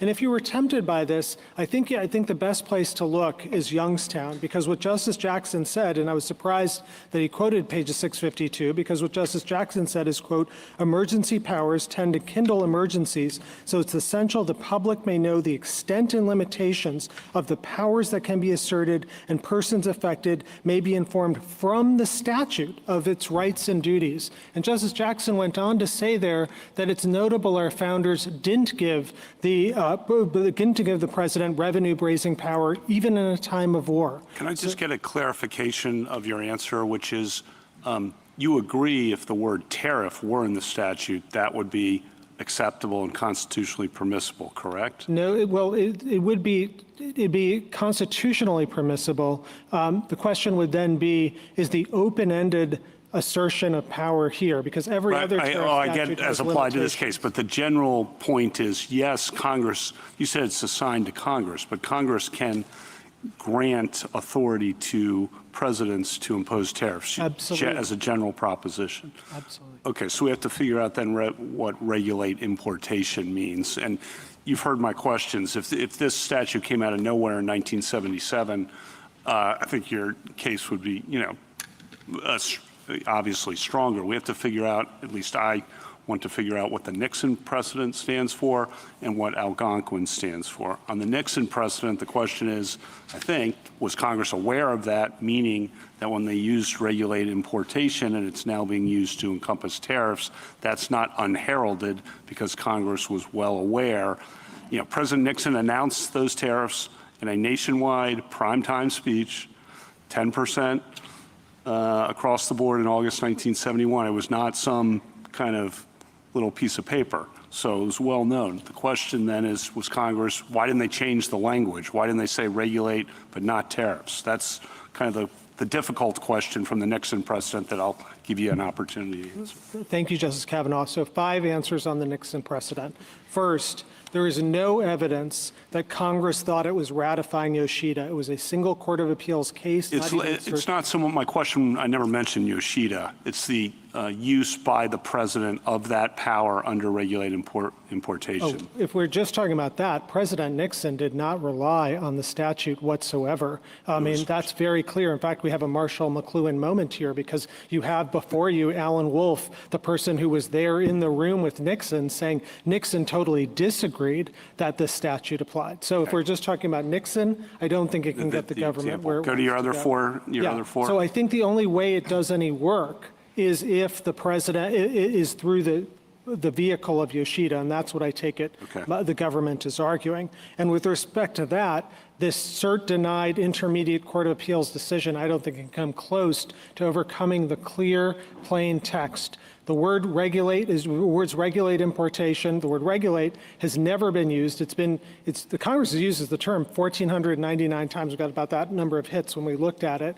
And maybe there's some double counting, but it is never used even once to impose taxes or revenue raising. And that was the question that Justice Barrett was asking. And so I don't think that this intermediate court of appeals decision will get you there. And then even if you thought that Congress knew about Yoshida, and even if you thought they liked it, which there's absolutely zero evidence of, I don't think that helps the government for reasons that Justice Alito was pointing to, because Yoshida said 3 things. A, TWIA doesn't give the unlimited authority that the government is seeking here.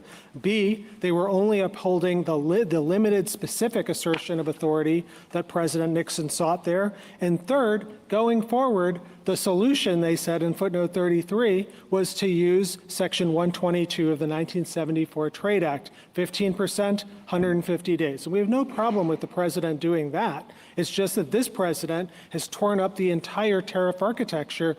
For example, he's tariffing Switzerland, one of our allies, which we have a trade surplus, 39%. That is just not something that any president has ever had the power to do in our history. And the idea that Congress, by implication, did this in 1977 and handed him all this power, I think is really difficult. Just to ask the other. Go ahead. Let's start with just the bare statutory language. You have arguments about structure. You have arguments about history. There are strong arguments, but let's just start with the bare statutory language, regulate importation. If we disregard all of the rest, would you dispute that that would include the imposition of a fee? So if it's revenue, yeah, we do dispute that, absolutely. What if there were a statute that said, I mean, suppose that there's a particular national park that's very crowded, and Congress passes a statute that says the National Park Service may regulate admission to the park. Would you say, well, that does not allow them to impose a fee? So, Your Honor, sometimes we think of fees as not revenue raising, but rather capturing the cost of government services. In your example, the going to the park, that may, those kinds of cases, which I think. Suppose it goes beyond the cost of running the park. Congress just wants to control admission to the park, regulate admission. Wouldn't that include the imposition of a fee?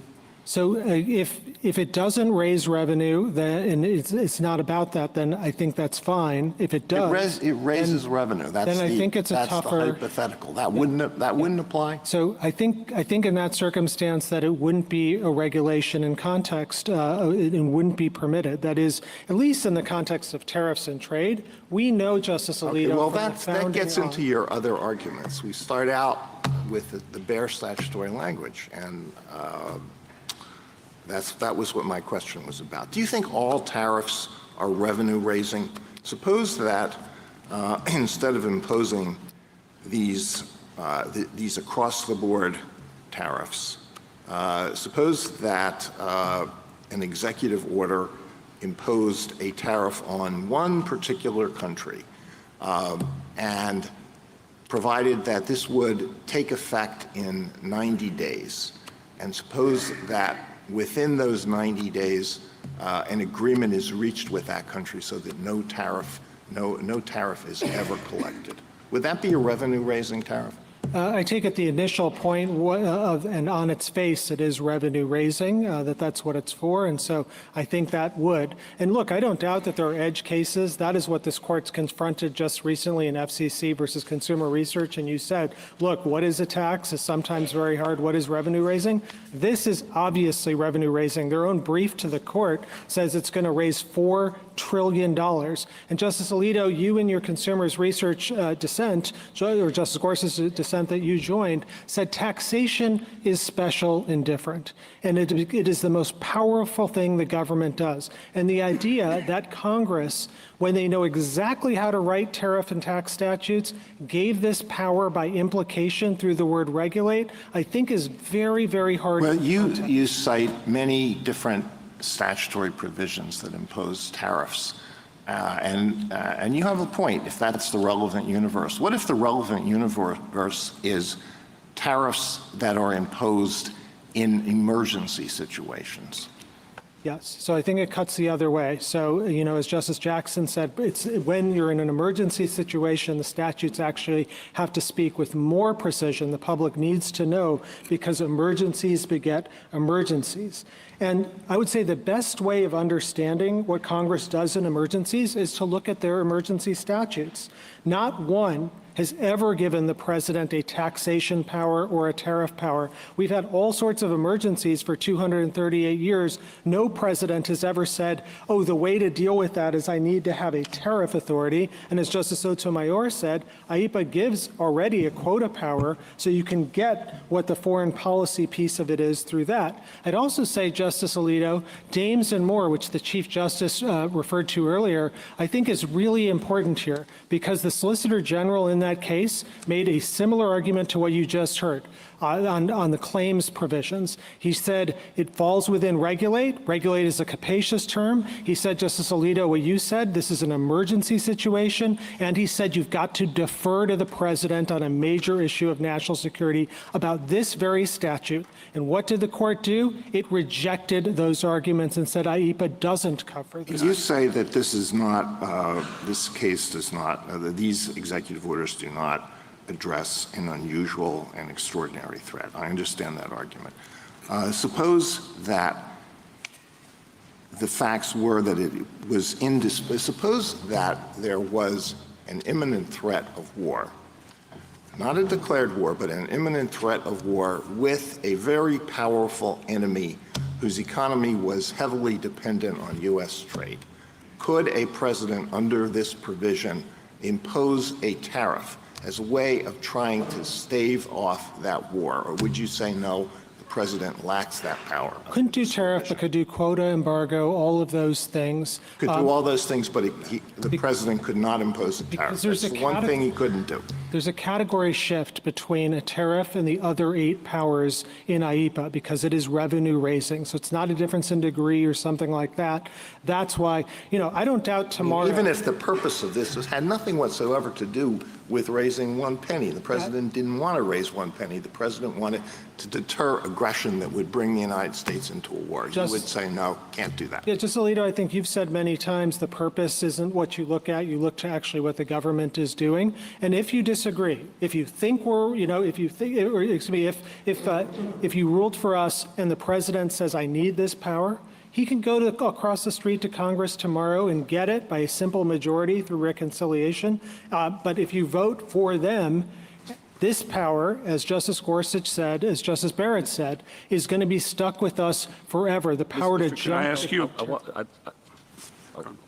I just wanted to give you a chance to address kind of the other argument that's been submerged here textually. Again, just bare text for a moment, okay?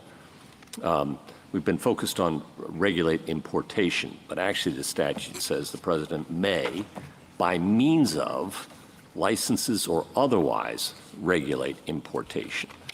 And we've had some discussion today about the fact that maybe the president could simply recharacterize these tariffs as licenses or rejigger the scheme so that they are licenses.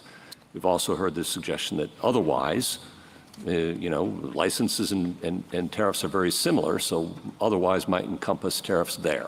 Thoughts? Yeah, a few thoughts, Justice Gorsuch. First is the SG is not even making that argument, and I think they're not making it for a number of reasons.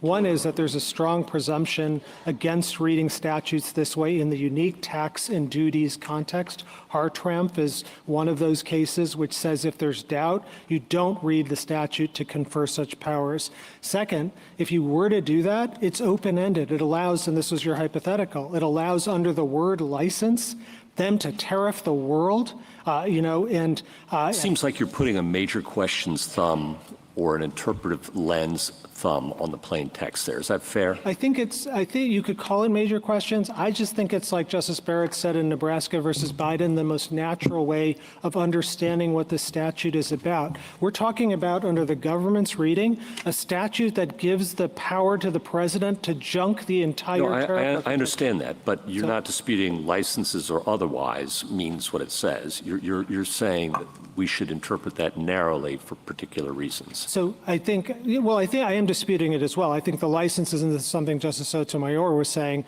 don't expand the power. They are not verbs. And so it is limited to the 9 verbs there. No, I understand that. And so regulate, I don't think. Thank you. Yeah. Thank you, counsel. Justice Thomas, anything further?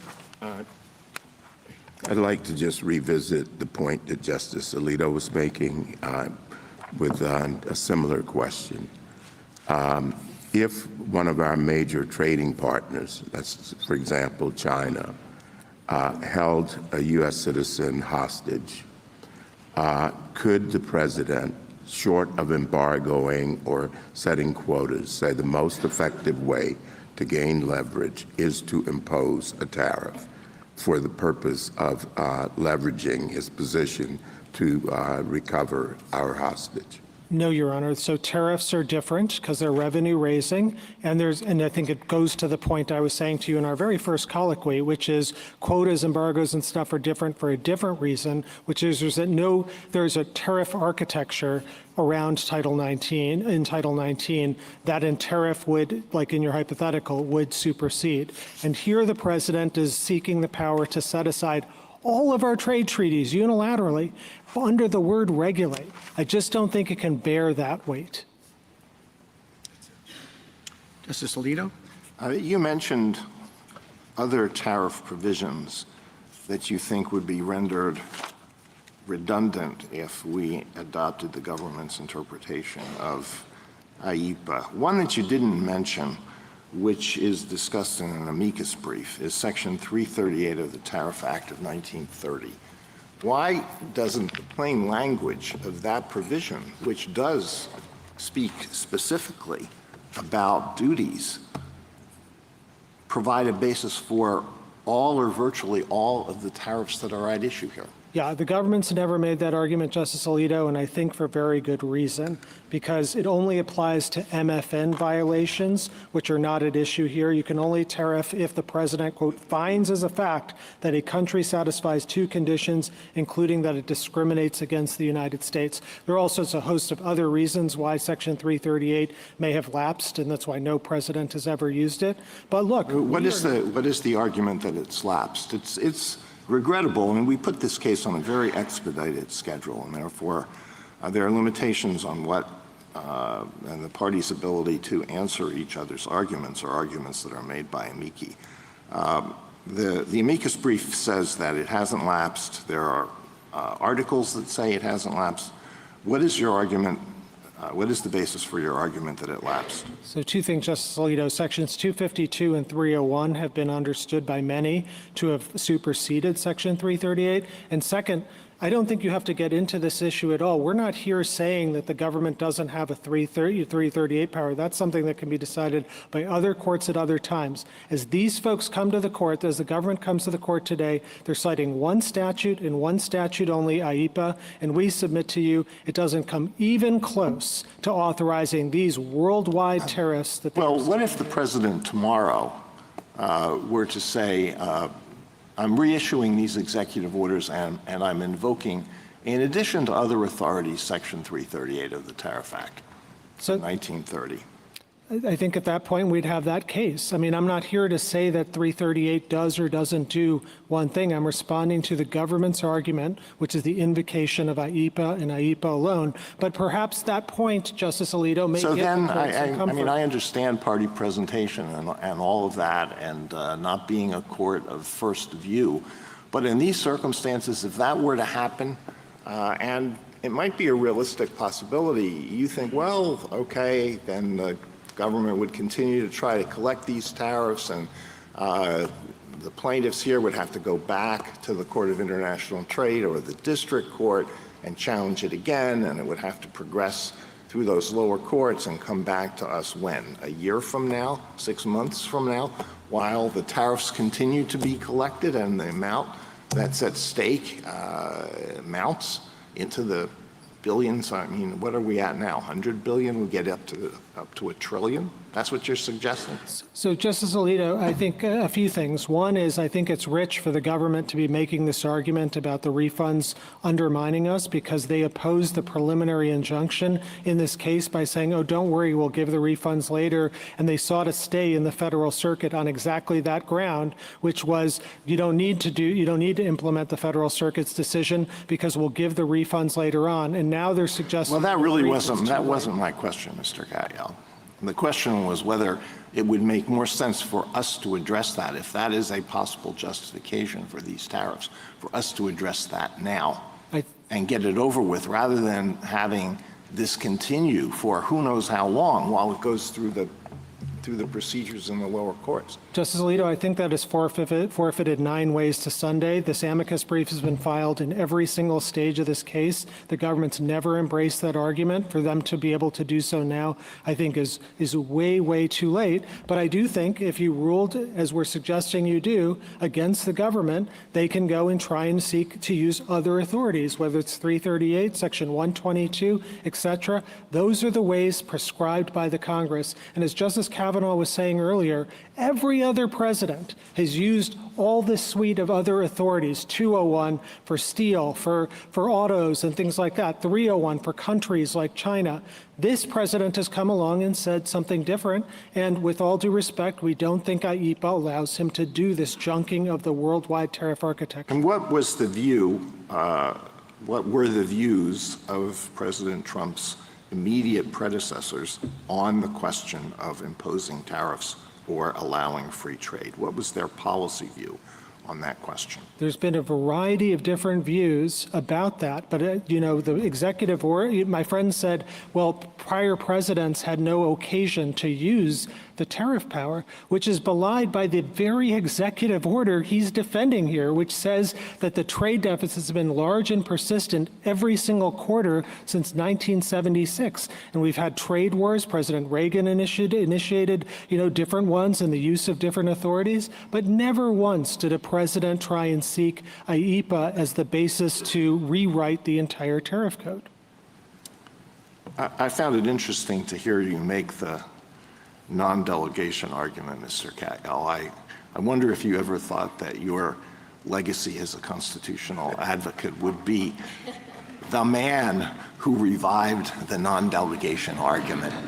Heck yes, Justice Alito. I think Justice Gorsuch nailed it on the head when saying that when you're dealing with a statute that is this open-ended, unlike anything we've ever seen, to give the president this kind of power, yes, this isn't just delegation running riot. This is delegation that's a legislative Wouldn't you agree that statutes that confer on the president real emergency powers are often phrased much more broadly than other statutes? Isn't it the very nature of an emergency? I know you dispute the fact that this is a real emergency, maybe it's not, but isn't it the very nature of an emergency provision that is going to be more open-ended? So, Justice Alito, we think it actually cuts the other way, as I was saying earlier. That's what Justice Jackson said. And, you already confronted that in Dames and Moore and said it's not that open-ended, even though it's an emergency. And by the way, other emergency statutes have very serious limits. Section 122 is literally about President Nixon's proclamation of an emergency. That's what it's about, and it's limited 15%, 150 days. I mean, what about the authorization for the use of military force in 2001, which gave the president the power to use all appropriate force? Now, that's pretty open-ended. Would you apply the same non-delegation argument there that you do here? Of course not, because there you have shared powers between the president in Article 1 and Article 2 powers. That's what I was saying. Well, it gets into the question of whether it was delegated or not. What was the scope of the delegation? Absolutely, but there, it's military. There's a whole unique history behind that. But here you're talking about something that is exclusively committed to Congress in Article 1. And there, yes, when you have delegations, I would say, Justice Alito, even when you have delegations in some military cases, in emergency statutes, they have all sorts of limits. So 10 U.S.C. 2808 says that in a declaration of war or a national emergency, the president can, quote, undertake military construction necessary to support emergency use of the armed forces, Thank you very much. but it has limits. Justice Sotomayor? I'm fascinated that the two instances where presidents have used their war powers to impose a tariff, Lincoln and Nixon, that Congress found it necessary to ratify their actions, and that the court in both those cases, the Intermediate Court of Appeals in Nixon and our own court, included that as part of their reasoning, as justifying the use of war power in that situation. So I'm a little concerned why the fact that this act, a domestic act on emergency, that uses a general word like regulate, should take on a war powers meaning when in every other situation, whenever Congress intended domestic taxation, it said tax and regulate. Oh, Justice Sotomayor, I wish I had an hour to talk about this with you, because this argument by the government advanced in their reply brief is wrong, every which way. I'm saying that's your sixth way of differentiating Yoshida, correct? So that was a war powers case. So it's a war powers case. It's about conquered territory. It has nothing to do whatsoever with domestic tariffs.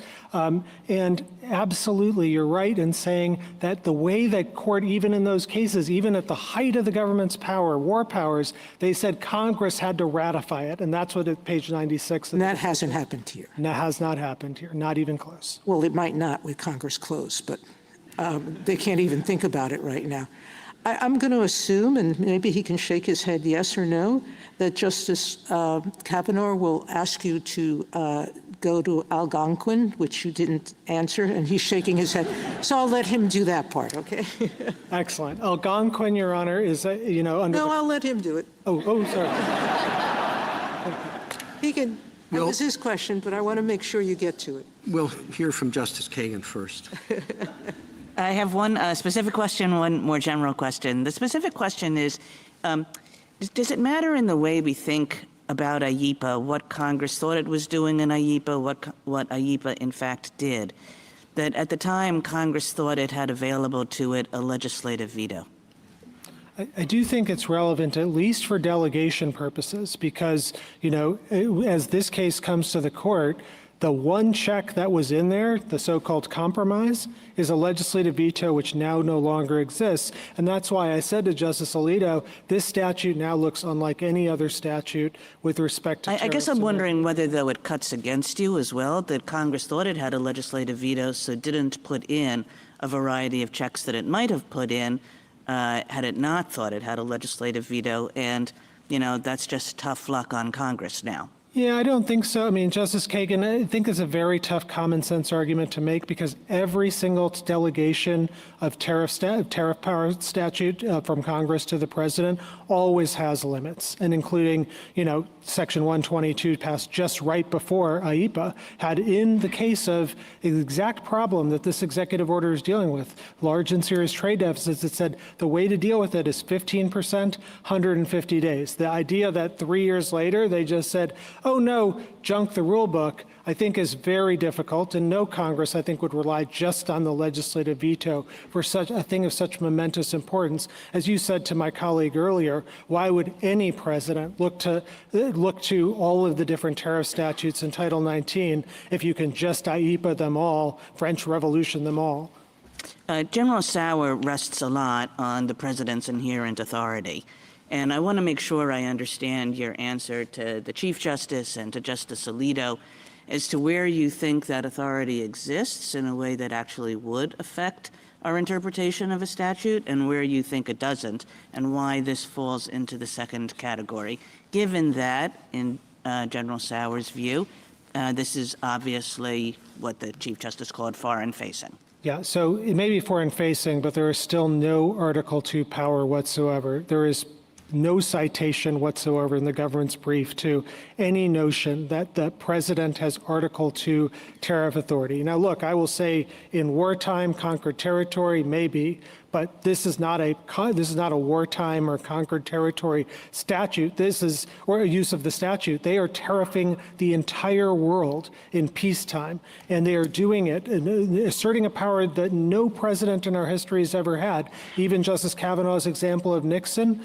really far more limited, didn't blow past Congress's limits, as was said in Yoshida. This is a whole different animal, and maybe Congress has that power, as I agree with Justice Gorsuch. I don't think that it does, but boy, they got to say so really clearly. And here, there's nothing like that in the text of IEPA. Thank you. Justice Gorsuch? Well, I don't know if I agree with what you say, but at any rate, back to the plain language, and just stick with me for a moment. The Constitution says that Congress gets to regulate commerce, and everybody understood that meant and included the power to tariff. Story, Madison, okay? So that's sort of a problem, right? Regulate is a capacious verb.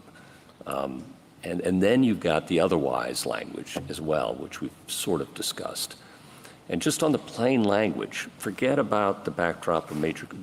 Do you need major questions to win? I kind of think you might. No, I don't think so. I mean, if we did, I think we'd win for reasons expressed, but I don't think so at all. So, Justice Gorsuch, our position is not that regulate can never mean tax or tariff. Okay. Our brief at page 15 gives you an example. A president may regulate cars coming in to the city, and then if it adds by charging tolls or something like that, absolutely, in context, it does. Here, the context you're referring to, Story and so on, says nothing about this case. That is the constitutional context about Congress's use of power. But it's part of how we understand language is used. And and it's relevant for that purpose. And then when you've got licenses, which are economically the same thing as, would you agree they're basically economically the same thing as tariffs? Sometimes they can be revenue Okay, so raising. you've got something that's economically identical to a tariff authorized by this statute. So- Where does that leave you? So let me, As a matter of plain let me take language. the question in two parts. One is about the word regulate, and the other is about licensing. With respect to the word regulate, when it's used in the constitutional sense, it's very different than the sense in IEPA that my friend is asserting. When we're asserting IEPA, we're talking about a statute that is granting the president massive powers. And so the relevant context that I think you look at in asking the question, what did Congress mean in 1977? The best context, the most natural context is, what does Congress say every time they grant the president such power? And then there's just one other point on this. Constitutions are read totally differently. Story and Madison are talking about the constitutional phrase, and as Chief Justice Marshall said in McCulloch, a constitution we're expounding, the prolixity of a legal code is the opposite of the way you read the Constitution. I do follow that argument, okay? And what about otherwise, again? I just really want to make sure I understand. You say that there's a good reason why the Solicitor General didn't make that argument. I'll be curious to see what he has to say about that. But you know, what's your best reasoning why the otherwise language doesn't? Because it's only a mechanism to implement the 9 powers, and that licenses sometimes can be revenue raising and sometimes not. Yeah. And so if licenses can be revenue raising, and you can do this otherwise through revenue raising things, why wouldn't that capture tariffs? So because I think, again, our point to you is that that there's two kinds of licenses come in 2 flavors. If an executive order is asserting a license fee to recoup the cost of government services or something like that, as I was saying to Justice Alito, that doesn't look different than the other verbs. That's not revenue raising. It doesn't implicate the founder's concern. It doesn't implicate the concerns you wrote about in Consumers Research about the fear of the government. Well, you're not answering my question, though, Mr. Kacha. I'm talking about just the plain text here. And you're moving to a major questions or a non-delegate. That's the move you're making, which I think, fine, we can consider that. I'm just talking about on the text, okay? It says by means of licenses or otherwise. You've conceded that licenses are economically equivalent to tariffs. And the statute says by means of licenses or otherwise. Right. Regulate. It's only a means, and we looked at the history. Yeah, it's a means. Yeah. Why isn't tariffs a permissible means on the statute? Because, again, it has to be related to the 9 powers that Well, are a given. license can be. We have to acknowledge that. And you've said a license can raise revenue, and you've said a license is equivalent to a tariff economically. So what about otherwise? So, Justice Gorsuch, if the license or the otherwise is raising revenue, then it is a difference in kind from the other verbs. And we looked at the history of These aren't verbs, licenses these are- under TWIA, and we were not able to find any involving licenses or license fees. Okay. Last question, a little further afield. The parties discussed a little bit the analogy to the Foreign Commerce Clause. Of course, next to it is the Indian Commerce Clause. And delegations there were very broad initially and involved licenses once again. And why shouldn't that inform our understanding of the Foreign Commerce Clause? I don't know that I have a position on that. It maybe is a little too afield for me to. Well, if the president has broad authority in one part of the Commerce Clause, why wouldn't he in the next door neighbor? Oh, I see. Because here Congress has specifically been given the exclusive power over tariffs. And so if they're to part with it, I think as this court has said in J.W. Hampton, which is a tariffs case. You'd say the same principle would apply with tariffs with the Indian Commerce Clause. It's a tariff-specific argument. I think it's at least intelligible principles is what this court has used for tariffs specifically, and we think that's the way you should look at this. And then under intelligible principles, this is miles away from any delegation we have ever seen. Thank you. Justice Kavanaugh? Just on the Nixon point, because you said, I think, that the current tariffs are unprecedented. I mean, that was a 10% worldwide tax on every import into the United States, I believe. I mean, we don't need, I just think that's a fact. You have arguments about that. You made good arguments about that, but just wanted that point to be clear. On Algonquin, to pick up on Justice Sotomayor's kind assist. Your argument here is that the statute has to use the word tariffs, I think, basically. And we went through Nixon and Yoshida, but then Algonquin, the statute for 232, does not use the word tariffs. It uses adjust imports. And President Ford had imposed, again, a pretty significant tariff on oil imports. It was challenged. It got to this court. The attorneys standing where you are stood up and said the license fee now before the court involves the broadest exercise of the tariff power in the history of the American Republic. In fact, we would have to go back to George III's stamp tax to determine as broad an executive power as claimed in this case. The statute is the simple one. It does not mention the tariff on its face. The argument there was the word tariff was not mentioned, used to adjust imports. The court, obviously 9-0, rejects that argument, in part because, as others have pointed out, the court does a lot of questioning, well, what's the difference between a quota and a tariff? And what's the difference between an embargo and a tariff? And so when the court writes the opinion, it says we find no support in the language of the statute, the language, for respondents' contention that the authorization of the president to adjust imports should be read to encompass only quantitative methods, i.e. quotas, as opposed to monetary methods, i.e. license fees, of effecting such adjustments. So on your basic point that you need the word tariff, Algonquin says you don't need the word tariff. And that was President Ford's oil imports. It's 9-0. The oral argument goes through this. Your answer.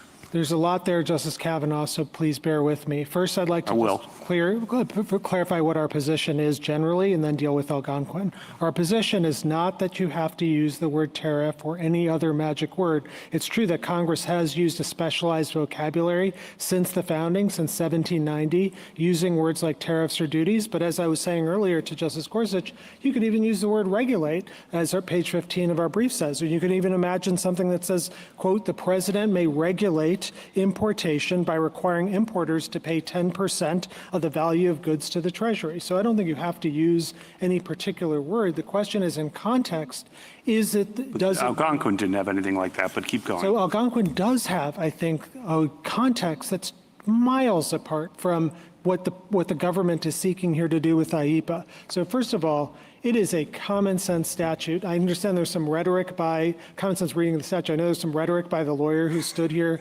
before, which is, of course, forgivable. But it was a statute about one product. 232 is article by article. It's one product. This is a billion products or even more that the government is seeking. The Algonquin was expressly a trade statute. It was the 1962 Trade Act. It's everything this case isn't. Algonquin had a specific reference to the word duties in a separate provision. Algonquin had a legislative history that was clear as day that the president was given this power. And I understand this court today doesn't look to the legislative history, but the way Algonquin got to where it was by saying the legislative history, the chief sponsor of the act. I think I'll disagree with you on that. It does a plain text and then says, is there anything in the legislative history to defeat the plain text? So I disagree pretty strongly with you on that, but it doesn't defeat your point. Keep going. Okay, so I'd also say, maybe the most important point, 232, our argument is not just that you have to specifically authorize a tariff with some sort of word, but also that one way of understanding whether Congress is delegating its awesome tariff power, its awesome taxing power, is to ask, are there limits to what Congress has put in? And in Algonquin, in Section 232, the court points to and goes painstakingly through all the limits. The first words of the decision are all about how constrained the statute is. It's a reticulated scheme. The cabinet secretaries have to make certain findings. There are specific statutory factors Congress says the president must look at before acting. There are public hearings. There are limited remedies, quote, to the extent necessary. All of that is in the statute. All of that is in the Algonquin opinion. None of it is in IEPA. That's the problem. And that's why, just like James and Moore, the Algonquin case said this is a very limited decision, limited just to the facts. Thank you. Justice Barrett? So this license thing is important to me. And do you agree that pursuant to IEPA, the president could regulate commerce by imposing a license fee. I'm sorry, could you say that again? Could the president regulate commerce under IEPA by using a licensing fee? Not a fee. So I should have said this earlier, but license is different from a licensing fee. IEPA and TWIA authorize licenses, not license fees, and no president has ever charged, to my knowledge, fees under those two statutes for the licenses. So fees impermissible, licenses okay. Fees permissible if they cover the costs of the scheme? Might be. I mean, but once they start revenue raising, you implicate the most serious concerns. But I thought you conceded to Justice Gorsuch there was no difference between a tariff and a licensing fee, functionally. If the licensing fee is just to, I didn't concede that. If the licensing fee is just to recoup the cost of government services, I think that may be okay. I don't think you need to get into it. Here, the government is asserting a power which they say in their briefs to you raises $4 trillion. So you understand the statute to permit licensing in the sense of permission. Like, we will not allow you to trade with us. We will not allow your goods to be imported unless we license it. Absolutely. And Justice Barrett, I think like just the natural reading, if you're to look at the word licenses and think, wow, Congress smuggled this incredible power to do all of these different things that the government is doing here, 39% taxes on some countries and others, through the word license, that's Can you license exportation? I don't think so, for the reason that, Well, right now, I actually looked into this. I mean, I think you, maybe not licensing fees. Exactly. But could you license exportation, like saying we're not going to allow certain products that have national security implications to be exported? Yes. So licensing could be used in that sense, Correct. not as a revenue raising measure. Yes. Okay. So you went back and forth with Justice Gorsuch about the implications of the president's authority over foreign affairs and whether the major questions doctrine applies. You say that in IEPA, the president's war powers are not implicated, and that was part of the reason why you say that we should think of this differently than some of the historical examples where the commander-in-chief power, war powers, were implicated.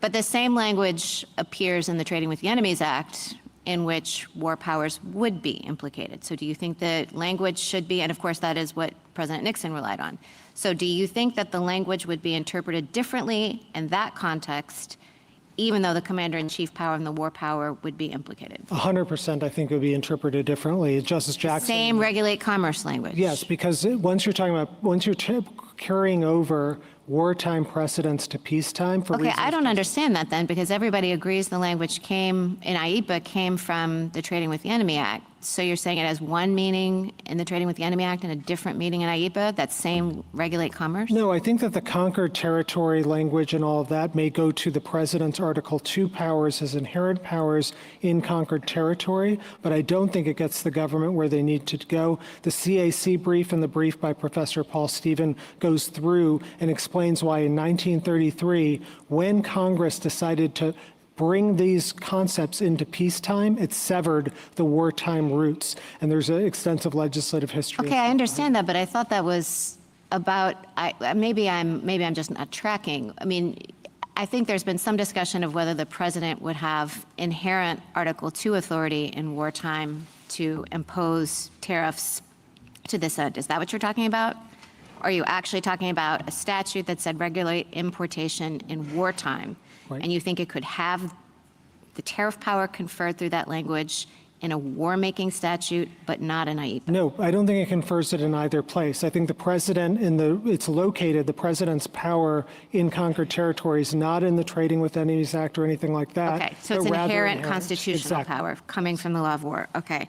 And then if you win, tell me how the reimbursement process would work. Would it be a complete mess? I mean, you're saying before the government promised reimbursement, and now you're saying, oh, well, that's rich, but how would this work? It seems to me like it could be a mess. So the first thing I'd say is that just underscores just how major a question this is. The very fact that you were dealing with this with quotas, there's no refund process to the tunes of billions of dollars or embargoes, but there is here.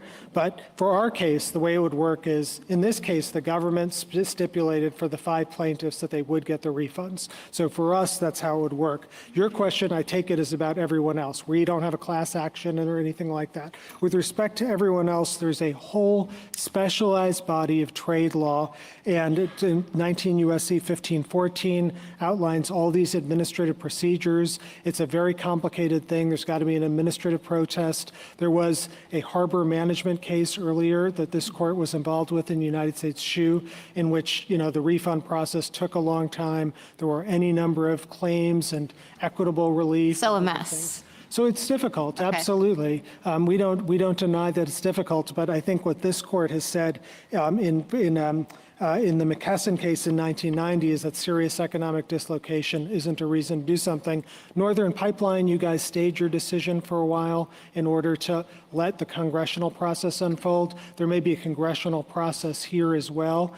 You may be able to also be that this court could limit its decision to prospective relief under the John Q. Hammons case. So there's lots of possibilities. Justice Jackson? So I think I read Algonquin differently than Justice Kavanaugh.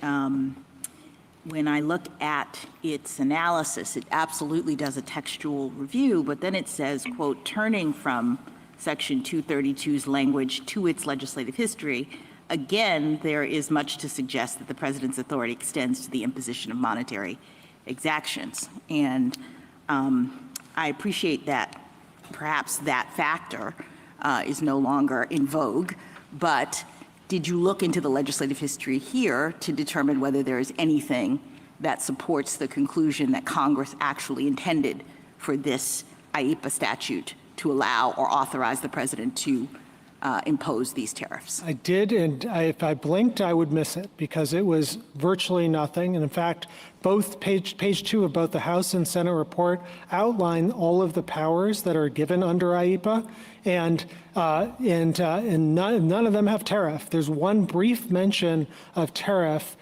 in the legislative history, but nothing else. And by the way, IEPA passed by voice vote. It was, there was not controversial. We don't deny IEPA as a big, major statute, but the question is, did it authorize tariffs? One of the most contested things since our founding. And you say there's nothing in the legislative history to suggest it. Now, to the extent that Congress did authorize the president to do something, that those verbs are there, that the Congress was giving the president some authority, do you see a theme connecting those verbs? What was Congress trying to do? And let me just say that I see in the Senate report, which I mentioned earlier, that Congress says that it was trying to give the president the authority to, quote, control or freeze property transactions where a foreign interest is involved.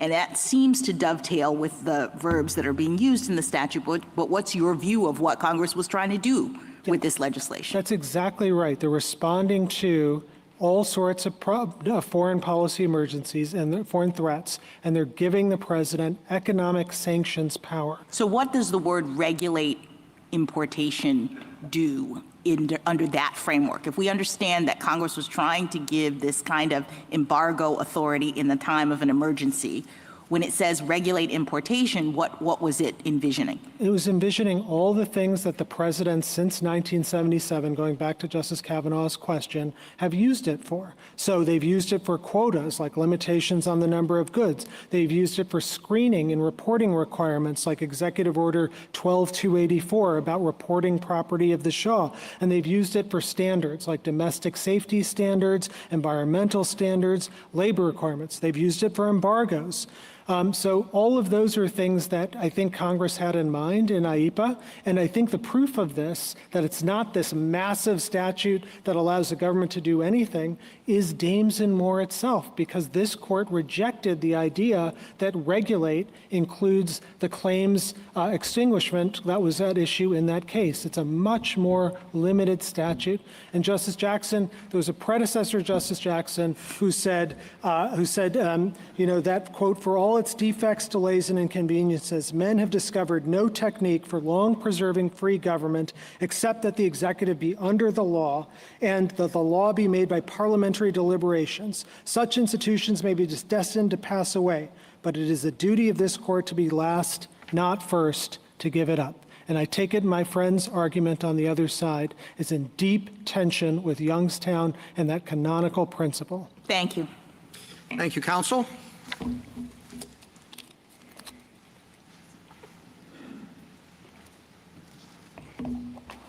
Mr. Gutman. Mr. Chief Justice, and may it please the court. I'd like to begin by picking up with the exchanges with Justice Barrett and Justice Gorsuch about licenses and license fees, because I think we ended on the right note, but I just wanted to make sure that at least my client's position is clear on this. Licenses are different from license fees. And I am not aware of any history in the 5 decades that IEPA has been in force of any fees charged for the licenses under this statute. This is a statute that licenses can be used, for example, the president might ban certain transactions with a foreign country, but then grant licenses to do them for humanitarian reasons. But as far as I'm aware, there's never been a fee charged for that. And I do welcome the court's questions. But I think I just want to make absolutely clear. I think the question is, what does or otherwise do?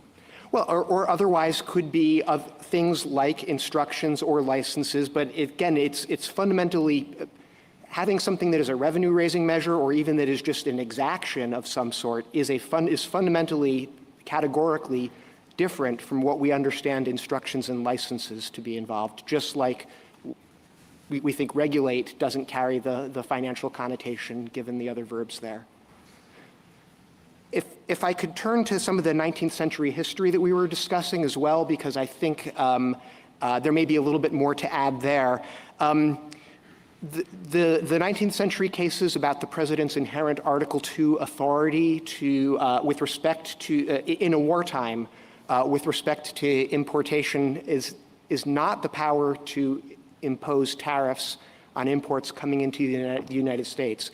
That is not what any of those cases were about. They were about the president's power, in a wartime as an occupying military force to impose tariffs in occupied territory, that in Mexico, in the Philippines, in California. The Civil War case might be the closest case, but even there, what we were talking about were essentially, there were licensing fees, but they were export fees. They were fees that were being imposed on the exportation of cotton from the occupied South into the North. And so I don't think any of that provides authority for this general notion that there is a background principle that the president, even in wartime, has an Article II authority to impose tariffs, certainly without the consent of Congress. So you agree, I assume, given all the verbs on this list, that the president could do something like just shut down all trade between us and, say, China, right? Yes, I mean, there are other limitations in the statute. Okay, so doesn't it seem, and I think this is one of the points that Algonquin makes, and I think it's a point that Justice Kavanaugh was making, doesn't it seem then, I mean, I don't want to use the phrase lesser power, lesser included measure, but doesn't it seem like it would make sense then that Congress would want the president to use something that was less, weaker medicine than completely shutting down trade as leverage to try to get a foreign nation to do something? And the president can in the form of, for example, quotas. But what makes an embargo or quotas fundamentally different from tariffs, as my friend has already explained, is the revenue-raising aspect of that. That makes it a far more significant power. It creates additional danger of overuse. And I think the other point, as Justice Jackson was pointing out, is that it cedes control over whether the transaction occurs from the government to the individuals engaging in this transaction. And that is not what IEPA is intended. What makes something revenue-raising?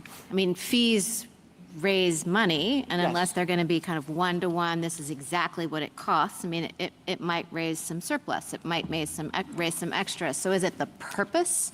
If the purpose of the fee or the tariff is to raise money, I don't Is it think the purpose that makes it revenue raising, or is it just the fact of surplus created that goes to the Treasury? Like, how do we decide? Yes, I think it's the effect. And to be clear, I think there would be a serious difficulty with interpreting any of these words, even to allow revenue neutral exactions here, because none of them, and again, as far as I'm aware, IEPA has never been used in that way.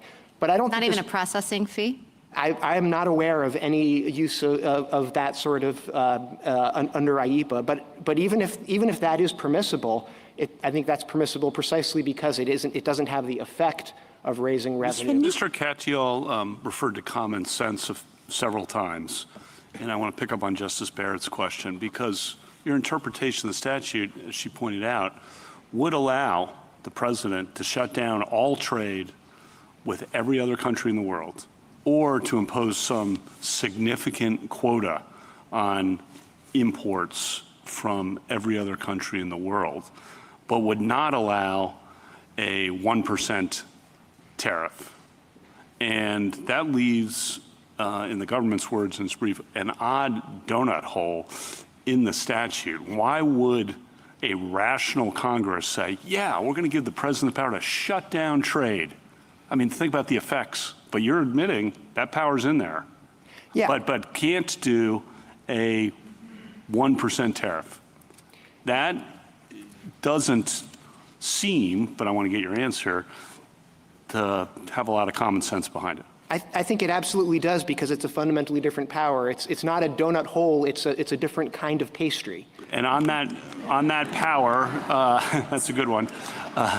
On that power, though, and you've said this many times, and Mr. Katyal too, and look, I get this, obviously, but the court has repeatedly said a tariff on foreign imports is an exercise of the commerce power, not of the taxation power. And I'm repeating some, but John Marshall said that, and Joseph Story, and Chief Justice Hughes in the 1933 case, and we've said that quite a bit of time, which seems to at least undermine a bit your point that it's an entirely different power, because if it is foreign commerce power, it's the same power that Justice Barrett was talking about of just embargoing trade with the entire world, which you admit is in this statute. Well, there are a couple of points in there, and I'll try to get to all of them. But I mean, I think all of us agree that context is what matters here, and that you certainly could use the word regulate to talk about a tariffing power, like you could use it to talk about a taxing power. I mean, we impose taxes for regulatory purposes as well. But the federal government hasn't identified a single other federal statute that uses the term regulate to authorize tariffs or taxes. That is just a different kind of power. And I thought your point in response to Justice Kavanaugh, it's a different kind of power because the power that's being authorized by this statute is the power to control or freeze trade. That's what Congress was getting at. And so if that's true, then we have to read regulate in that context. That's exactly right. And I think the reason, getting back to common sense as to why a legislature might authorize that, is that you might not fear abuse of that power in the same way that you would be concerned about abuse of a power to impose unlimited taxes with sort of no controlling principles. Well, why is that? Because, I mean, there is a sort of commonsensical intuition that one is, in Justice Kavanaugh's example, that one is greater and one is lesser. So why is that not right? Because, to be blunt about it, there's nothing, one of them there's something in it for the government and one of them there isn't. Actions that bring in revenue from the pockets of taxpayers to the Treasury pose a different set of concerns. Our framers were very concerned about that. A different set of concerns, how, why? Because they bring in revenue. And because that creates Well, that seems a little tautological. Like, why is it that the revenue raisers are in a different category? Because if there is some sort of international emergency and the appropriate way to deal with it is to make sure that no more than 1,000 of this product comes into this country at a particular time, this statute gives the president the power to ensure that exactly no more than 1,000 come in at this time. Setting a tariff doesn't ensure that only 1,000 will come into this country. It cedes control over whether the transaction occurs.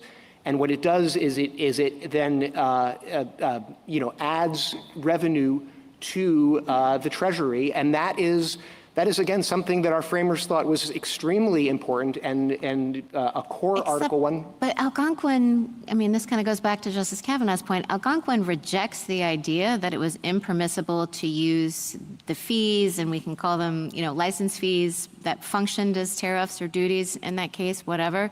But Algonquin said that Congress could use the exaction of money to control quantity.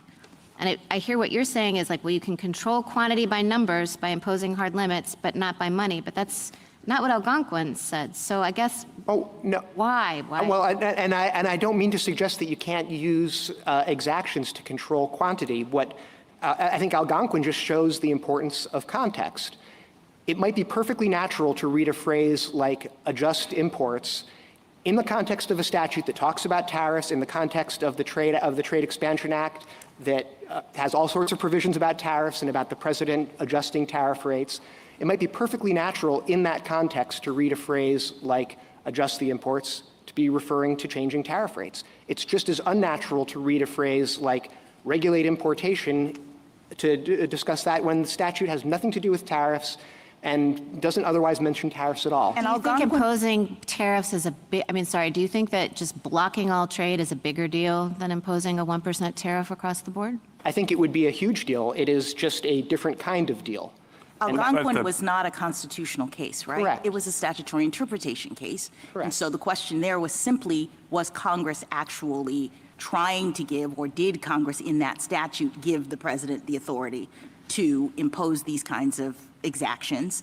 And the court looked at the text, and it looked at the legislative history in which there was a number of clues that Congress had actually intended to do that. Yes, right? yes, and it looked not just at the text of those specific words, but also the context of what else was in the statute and the fact that some of the factors that the president was supposed to be considering. Keep going. And it would make perfect sense, I think, in a time of emergency for many of the reasons that General Sauer pointed out, that Congress would want the president to have the kind of authority that is imposed when you are embargoing things, when you are stopping the trade, when you are saying, for emergency reasons, we're not letting any of this product come in. I mean, sure, that's a big deal, but the nature of it makes sense in terms of an emergency.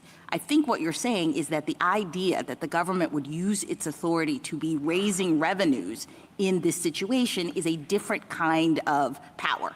Exactly. This is a statute about giving the president control over assets, over transactions, over access to banking. And tariffs don't do that. You said something about exactly tariffs tariffs in fact cede control over those sorts of things. So they sort of undermine the goals and the purposes of this kind of statute.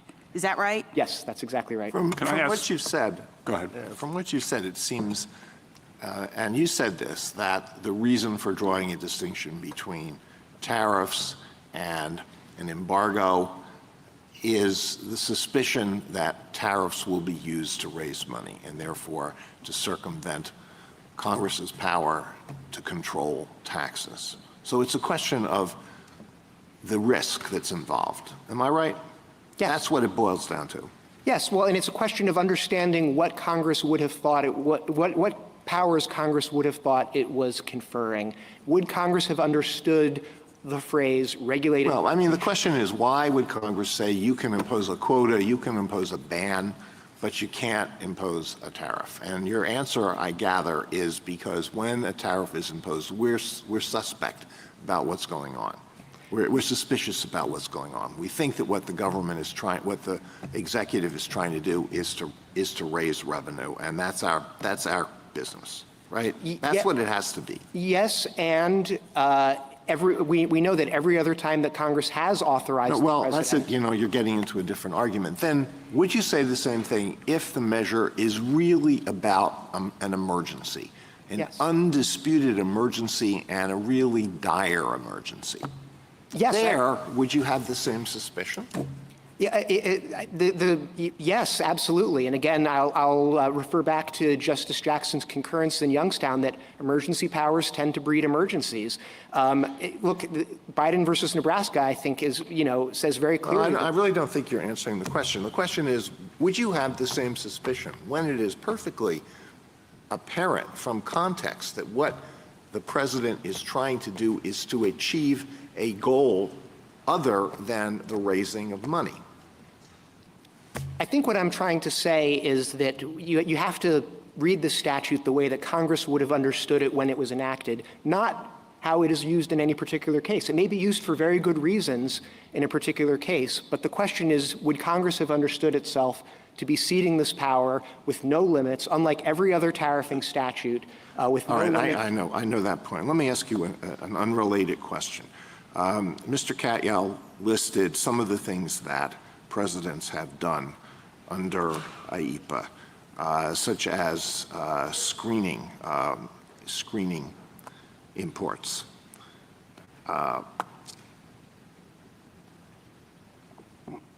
Do any of the other verbs in IEPA talk about could screening of imports be done under any of the other verbs in IEPA? I think maybe, but it would have been Which one? Prevent. And so I think the question would be, Screening is preventing? Well, I think it depends what you're screening for. But if you were, okay. How about imposing domestic requirements that are needed to safeguard domestic safety? Any other provision besides regulate? Any other verb besides regulate that would? Well, again, I think if we're talking about potentially blocking some property from coming into this country because of safety concern, it might be that prevent would have gotten you there. What I think regulate does is it clarifies and amplifies that you don't just, it can be nuanced in that way. It can say we will let this come in if it has certain safety requirements, if certain features have been disabled, something like that. And I think regulate harmonizes with prevent, investigate during the pendency, block during the pendency of an investigation, those sorts of verbs. On the context point, the context of this statute, what Congress would have understood, it's an emergency statute. And presumably Congress wants to give the president tools to respond to the emergency in an appropriate way.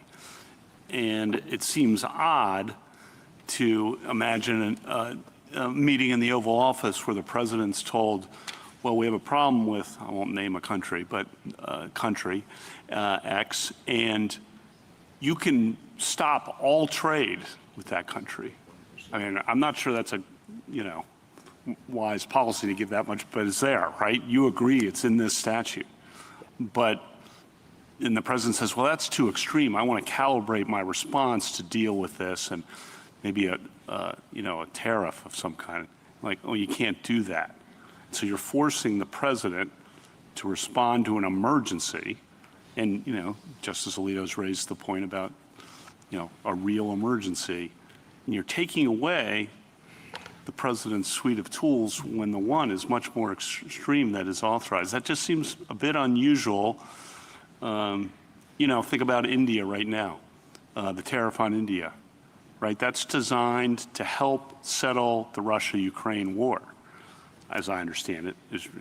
Don't pretend to be an expert. But if that's gone, that's a tool that's designed, talk about foreign facing, the most serious crisis in the world. And that's out the window. So I just think it's just contextually emergency. It's just a bit unusual to read it that way. But I take your response. Taxation's different, and you got to stick with that line. No, and I don't think it's just that. Because I do think it's that, but it's also that there are a range of tools that are more calibrated that the president can do. It doesn't have to be a complete embargo. It could be limits on particular kinds of products. It could be quantity, I get it, quality. but in the limits. history of trade efforts to respond and push back, you're taking one away. And the president, and there are many other statutes that might apply depending on the exact circumstances, 201, 301, 230. Counsel, I That's a good think point. what we're forgetting here is a very fundamental point, which is the Constitution is structured so that if I'm going to be asked to pay for something as a citizen, that it's through a bill that is generated through Congress and the president has the power to veto it or not. But I'm not going to be taxed unless both houses, the executive and the legislature, have made that choice, correct? That's exactly right. So there is something, it's not just the taxing power, qua taxing power. The question is, do we permit the president to use the taxing power to affect his personal choices of what is good policy for me to pay for? That's exactly right. The question is who decides. Who decides and under what circumstances? Now, with respect to this, I mean, I'm not even going to the pretext argument, okay? But the president threatened to impose a 10% tax on Canada for an ad it ran on tariffs during the World Series. He imposed a 40% tax on Brazil because its Supreme Court permitted the prosecution of one of its former presidents for criminal activity.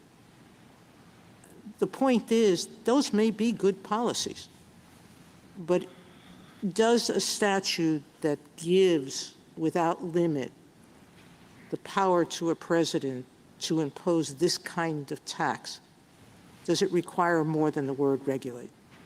Exactly. That's your point. Yes.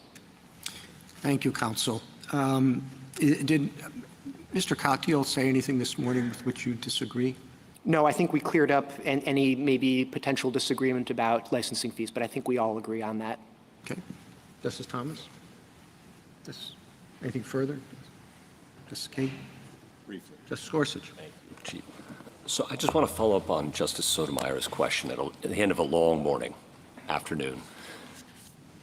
It does seem to me, and tell me if I'm wrong, that a really key part of the context here, if not the dispositive one for you, is the constitutional assignment of the taxing power to Congress.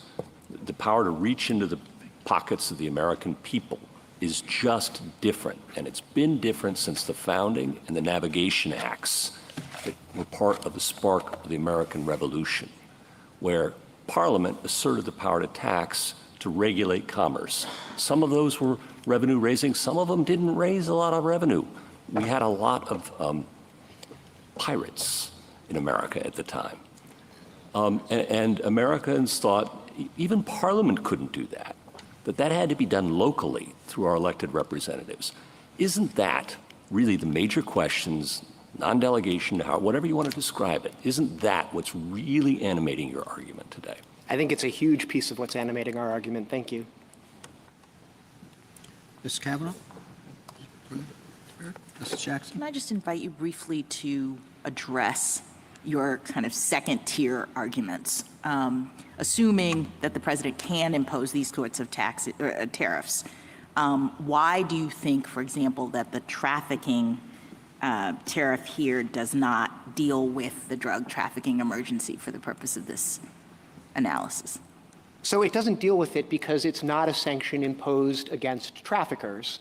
It is, if you think of it as a sanction, it is a sanction imposed against people importing lawful goods in the hope. Doesn't that that happens all the time, right? I mean, all the other authorities indirectly provide leverage on countries in this way. I don't think so. I think that they are, the history of IEPA and even of TWIA is imposing sanctions directly on the wrongdoers. These are statutes about providing sanction authority against international actors whose behavior we want to change, and that's not what tariffs are. All right. Thank you. Thank you, counsel. Rebuttal, General Sauer? Thank you, Mr. Chief Justice. Just 3 points. One, an interpretive point. The statutory language here is regulate importation, and again, by means of instruments, licenses, or otherwise. Their argument is that that phrase carries with it a whole host of unenumerated forms of regulation, including quotas, licenses apparently that come with fees as long as they're sort of profit neutral fees, environmental restrictions, qualitative restrictions, reports, and so forth. It's just that the one form of regulation that they would not include is tariff regulation, which of course is the quintessential, most historically tested method of regulating imports. And so that additional phrase about, by means of instruments, licenses, or otherwise, really sort of reinforces the plain meaning, the ordinary, natural meaning of regulated importation here. So when it comes to just the plain text of the statute, their argument is a donut-type argument, and it's not an argument that does justice to the statute's plain text. On the non-delegation point, Justice Gorsuch, you alluded to the founding era delegations of the Indian commerce power, and I just remind the court that in 1790, in July of 1790, Congress passed a statute that essentially delegated to President Washington essentially the entire scope of the Indian commerce power. He said you can do commerce with Indians if you have a license that you had to pay a fee for, and that will be subject to such rules and regulations as the president makes with no further guidance. So when it comes to this foreign-facing there, it's obviously analogous because it's the Indian tribes, not foreign sovereigns, but this foreign-facing situation, we have a very sort of deep and profound historical pedigree through broad delegations of the regulation of commerce, right? The foreign commerce power, in that case, the Indian commerce power. And that ties, I think, to what I take to be the main theme of the arguments on the other side. And I think that Mr. Catchall started by saying tariffs are taxes. And I want to complete the answer I think I was giving to the Chief Justice when I got interrupted is, if you look at these tariffs, these policies, it is clear that these policies are most effective if nobody ever pays the tariff. If it never raises a dime of revenue, these are the most effective use of this particular policy. And I said there's two buckets there. One is, first of all, when it comes to the trade deficit emergency, if no one ever pays the tariff, but instead they direct their consumption domestically and spur the creation of the rebuilding of our hollowed out manufacturing base, that directly addresses the crisis. It's more effective if no one ever pays the tariff. That's the point of it, really. That's a fundamental point of it. And that's one piece of these. And then as to both of them, as to both of the declared emergencies, the tariffs are an incentive, a pressure point, leverage, bargaining chip, as the court said in Dames and Moore, to get countries to change their behavior to address the foreign arising emergencies. So if you look, for example, to take a historical example, last week's trade deal with China, it unlocked access to rare earth minerals, which of course have a critical national security aspect to them, and it got China for the very first time to change its policy with respect to fentanyl precursors, which is a crucial piece of that. Those tariffs, if no one ever collects them, but the threat of imposing those tariffs gets China and our other trading partners across the world to change their behaviors in a way that addresses this, then that's the most effective use of the policy. So they're clearly regulatory tariffs, not taxes. They're not an exercise of the power to tax. They are the exercise of the power to regulate foreign commerce. And that's why the statute says regulate. It doesn't say tax. It says regulate. And for that reason, we are squarely within the tradition that I was talking about before of very broad, historically very broad delegations of the power to regulate foreign commerce to the president because he has inherent Article II authority in the area of foreign affairs, although not that. It has to be delegated to him, otherwise the delegation would be superfluous. And for all those reasons, we ask the court to reverse both the decisions below. Thank you, counsel. The case is submitted.